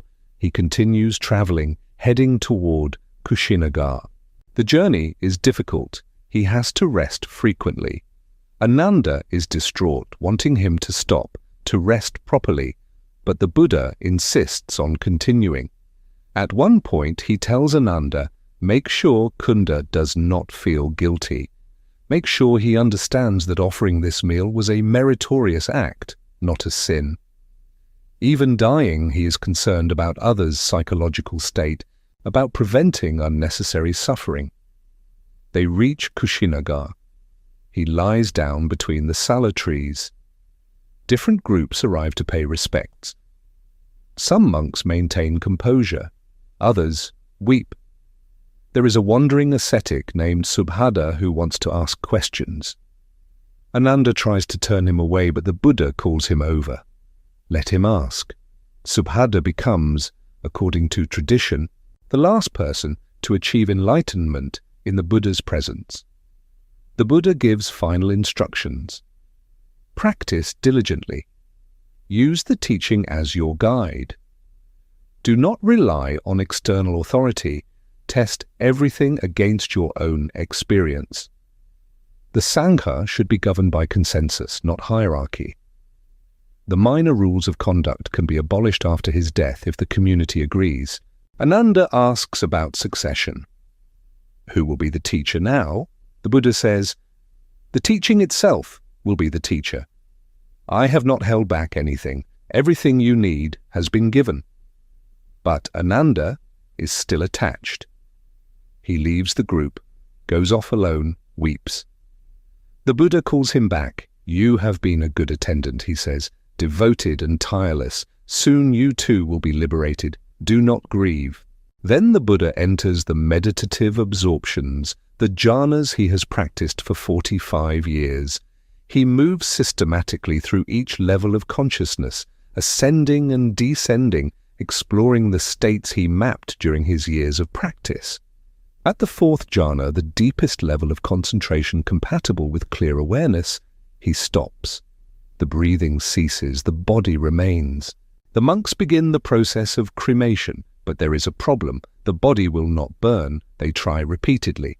Finally, Mahakassapa, one of the senior disciples, arrives. He has been traveling and received news of the death. When he pays his respects, touching the Buddha's feet, the fire ignites spontaneously. The body burns. From the ashes, relics are collected, bone fragments, teeth. Different kingdoms send representatives to claim portions. The relics are divided into 8 parts, distributed to be enshrined in stupas across northern India. But the actual transmission is just beginning. Within 3 months, 500 arahants, fully enlightened monks, gather at Rajagaha for the first council. Their purpose is to preserve the teaching. Ananda, because of his perfect memory, recites the discourses. Another senior monk, Upali, recites the Vinaya, the rules of conduct. Together they compile what will become the core of the Buddhist canon. But this compilation is oral. Nothing is written down. The teaching depends entirely on human memory, on transmission from teacher to student, on communities of practitioners maintaining the tradition. Over the following century, tensions develop. Different communities emphasize different aspects of the teaching. Some prioritize strict adherence to the rules. Others prioritize the spirit over the letter. The Second Council, held about 100 years after the Buddha's death, attempts to resolve these tensions. It fails. The Sangha splits. The division between what will later be called Theravada and Mahayana Buddhism begins. But something else is happening simultaneously. The teaching is spreading. Merchants carry it along trade routes. Monks establish monasteries in new regions. The message that suffering can be understood and transcended, that liberation is accessible through practice, resonates across cultures. When Emperor Ashoka converts to Buddhism in the 3rd century BCE, 2 centuries after the Buddha's death, he has the teaching carved in stone, erected on pillars throughout his empire, sends missionaries to neighboring kingdoms. Buddhism spreads to Sri Lanka, to Central Asia, eventually to China, Korea, Japan, Southeast Asia, and with this spread comes transformation. The Buddha taught in Magadhi, the language of his region, but his words are translated into Pali for the Sri Lankan tradition, into Sanskrit for the Indian philosophical schools, into Chinese and Tibetan as it spreads east and north. Each translation is also an interpretation. New frameworks develop. In India, philosophers like Nagarjuna develop concepts like emptiness that are not explicit in the earliest texts. In China, Buddhism merges with Taoist philosophy. In Tibet, it incorporates indigenous Bon practices. The teaching adapts, transforms, maintains continuity while also changing to fit new contexts. What remains constant is the basic framework the Buddha taught at Sarnath. Suffering exists. It has a cause, it can cease. There is a path. The 4 noble truths, the Eightfold Path, the emphasis on direct experience over belief. These core elements persist across traditions, even as elaborate philosophical and ritual systems develop around them. But there is a deeper question, one that scholars and practitioners still debate. What did the Buddha actually teach and what was added later? The Pali Canon, written down in Sri Lanka in the 1st century BCE, about 400 years after the Buddha's death, is the earliest complete collection. But even this is not contemporary testimony. 4 centuries of oral transmission separate the texts from the events they describe. Memory is fallible. Politics within the Sangha influenced what was preserved and how. The Buddha presented in the texts is already a constructed figure, combining historical memory with idealized characteristics and legendary embellishments. Modern scholarship approaches this problem through textual analysis, comparing different versions of discourses preserved in different languages, identifying the earliest strata of teaching, separating core material from later additions. What emerges is a portrait of a teacher who was sophisticated, pragmatic, psychologically astute, and deeply concerned with human suffering. Not the omniscient supernatural figure of later tradition, but a human being who had profound insight into the nature of consciousness and spent 45 years attempting to communicate that insight to others. But even this scholarly reconstruction has limitations. We cannot access the actual experience of enlightenment as the Buddha experienced it. We cannot know what sitting under that tree in Bodh Gaya actually felt like, what shifted in consciousness to create such certainty. The texts describe results, the Four Noble Truths understood, the fires of craving extinguished, liberation achieved, but these are interpretive frameworks imposed on an experience that may have been less conceptual, more immediate. In the 21st century, neuroscience begins examining meditation. Researchers put experienced practitioners in MRI machines, measure changes in brain activity during different meditative states, map the neural correlates of practices the Buddha taught 2,500 years ago. They find alterations in the default mode network, changes in how the brain processes self-referential thought, modifications in emotional regulation and attention. The practices work measurably, consistently, across cultures and contexts. Clinical psychology develops therapies based on Buddhist principles. Mindfulness-based stress reduction, mindfulness-based cognitive therapy, dialectical behavior therapy, all incorporate elements of Buddhist meditation and philosophy stripped of religious context, applied to contemporary problems: depression, anxiety, chronic pain, addiction. The framework the Buddha developed for ending suffering finds new applications, new relevance. But something is also lost in this secular transmission. The Buddha taught within a cosmological framework that included rebirth, karma, realms of existence beyond the human. Modern Western Buddhism often brackets these elements, treating them as cultural artifacts rather than essential teachings.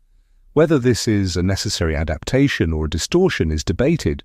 Can the practice work without the cosmology? Or is something essential missing when enlightenment is redefined as psychological well-being rather than liberation from the cycle of rebirth? The man himself remains elusive. We have his teaching. We have the institution he founded. We have 2,500 years of tradition built on his insight. But the actual person, the son who abandoned his child, the husband who left his wife, the prince who rejected his kingdom, the seeker who nearly died trying to understand suffering, remains partially obscured behind the legendary and doctrinal accretions. What we can say with confidence is this: something happened under that tree. Some understanding arose that was communicable, replicable, transformative. Thousands of people during his lifetime claimed to achieve what he achieved by following his instructions. Millions more over the following centuries made the same claim. The practice produces results. The framework maps real territory. And the question he asked, why is there suffering, and how can it end, remains relevant. More relevant, perhaps, in the 21st century than in the 6th century BCE. The pace of life has accelerated, attention is fragmented. The hedonic treadmill spins faster. The palace Suddhodana built to protect his son from suffering now exists as a global system of entertainment, distraction and consumption, and it is no more effective at preventing existential confrontation than the original. The Buddha's answer that suffering arises from craving from the mind's habitual patterns of grasping and aversion, and that these patterns can be seen, understood, and transcended through practice, speaks directly to contemporary conditions.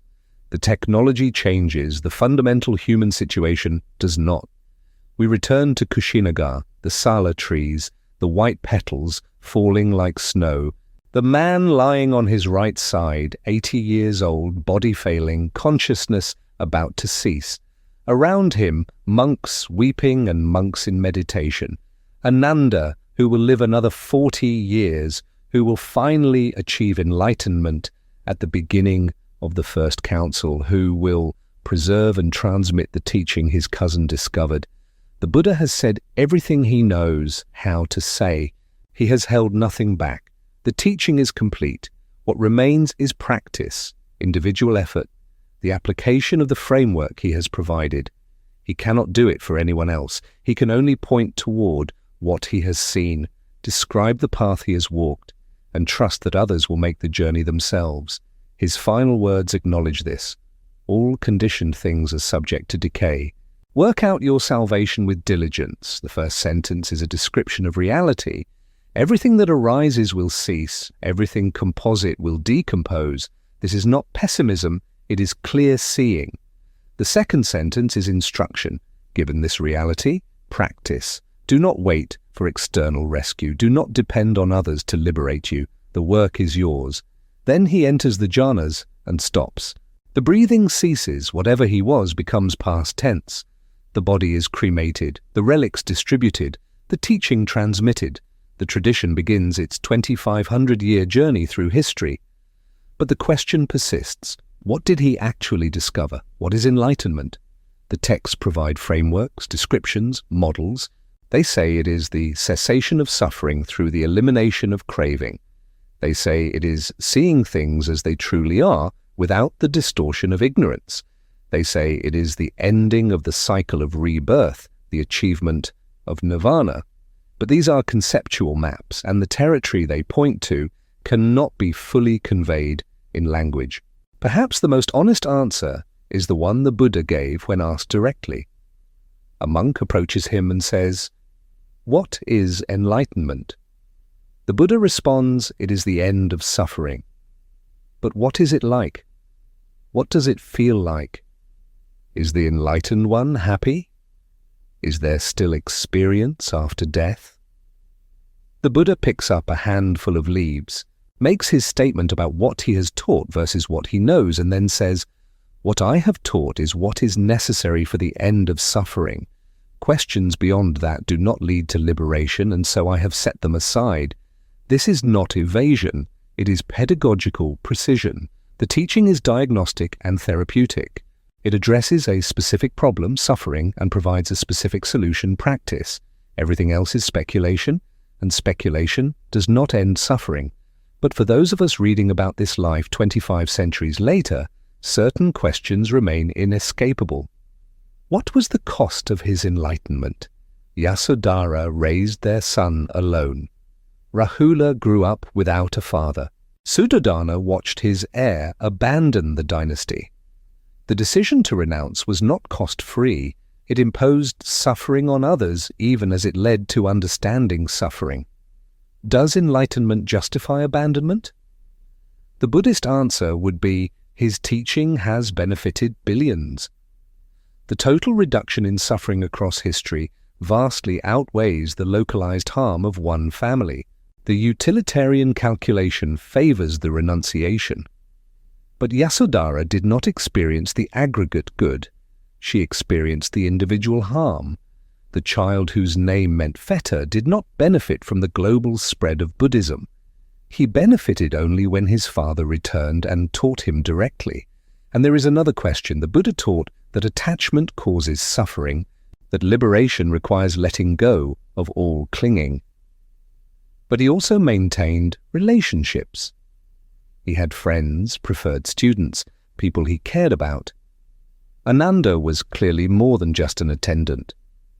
The Buddha grieved the coming destruction of his homeland. When Sariputta and Moggallana died before him, he spoke of their absence with what reads as genuine sorrow. Is it possible to be enlightened and still love?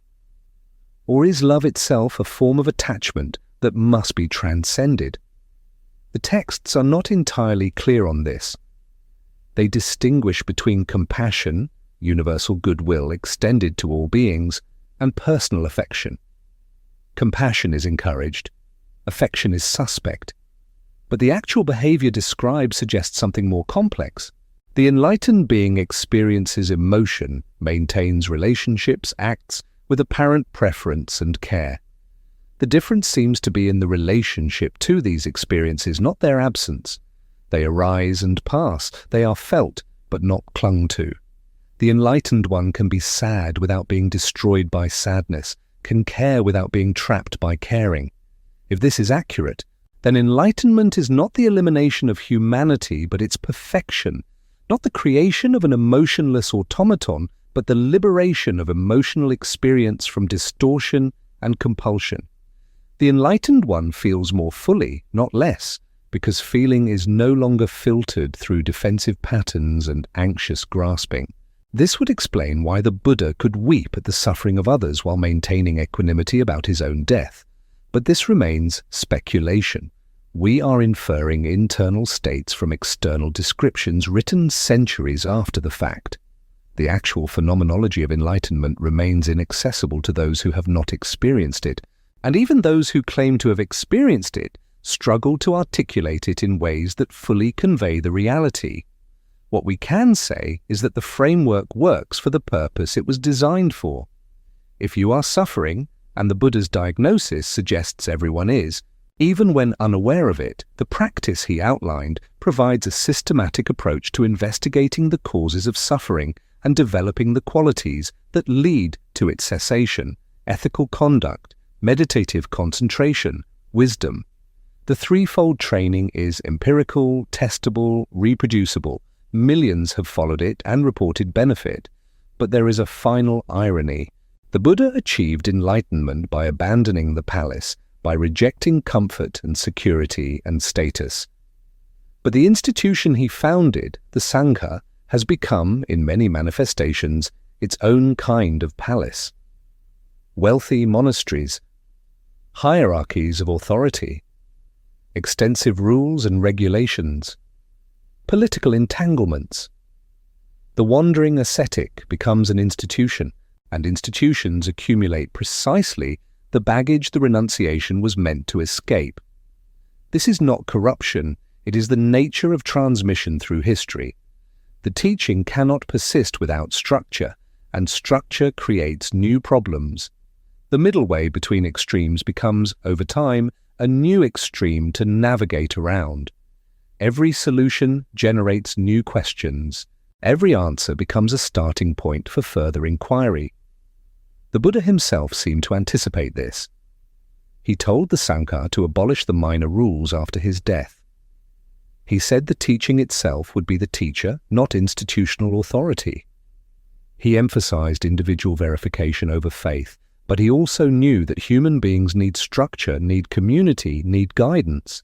The tension between individual liberation and collective preservation runs through the entire tradition. Perhaps this is appropriate. The Buddha taught that all conditioned things are impermanent.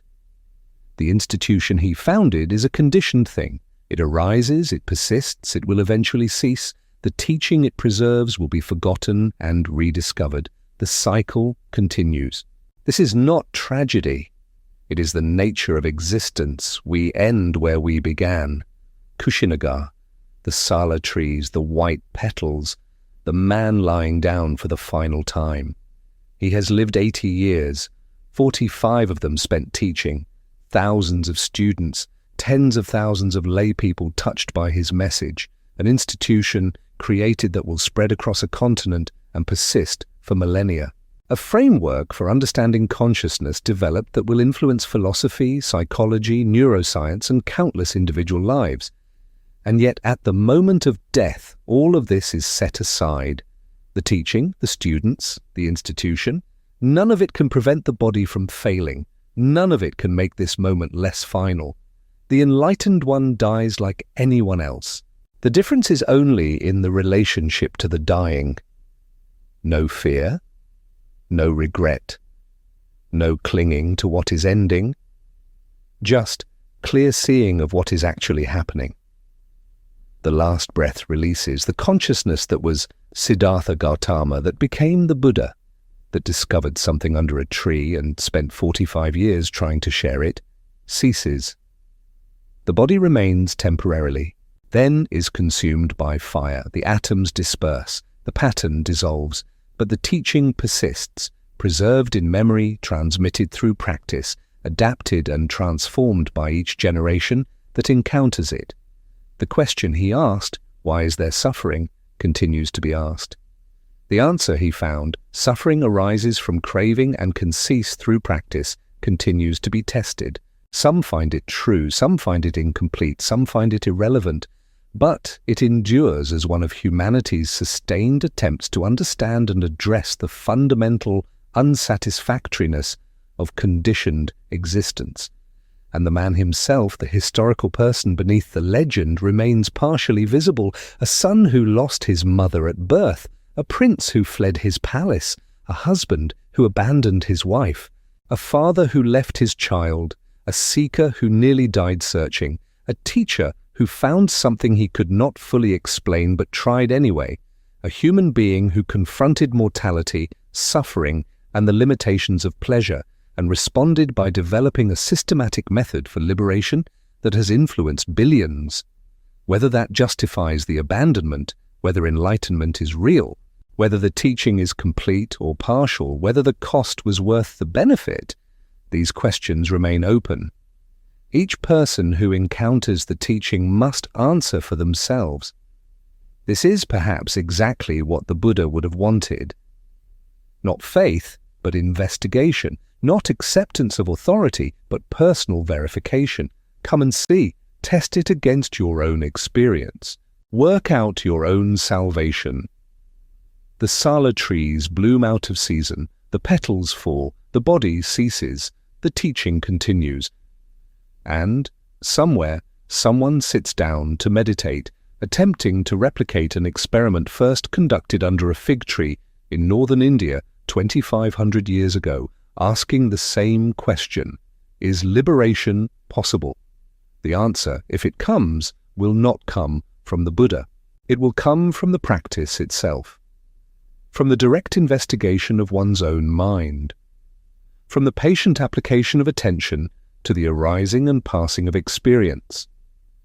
This is what he discovered. This is what he taught. This is what he left behind. Not a dogma to believe, but a path to walk. Not a salvation to receive, but work to do. The palace cannot protect you from suffering. Pleasure cannot satisfy the craving. Only seeing clearly how things actually are, and letting go of the habitual patterns that create suffering, can bring peace. The man who discovered this is dead. The teaching lives.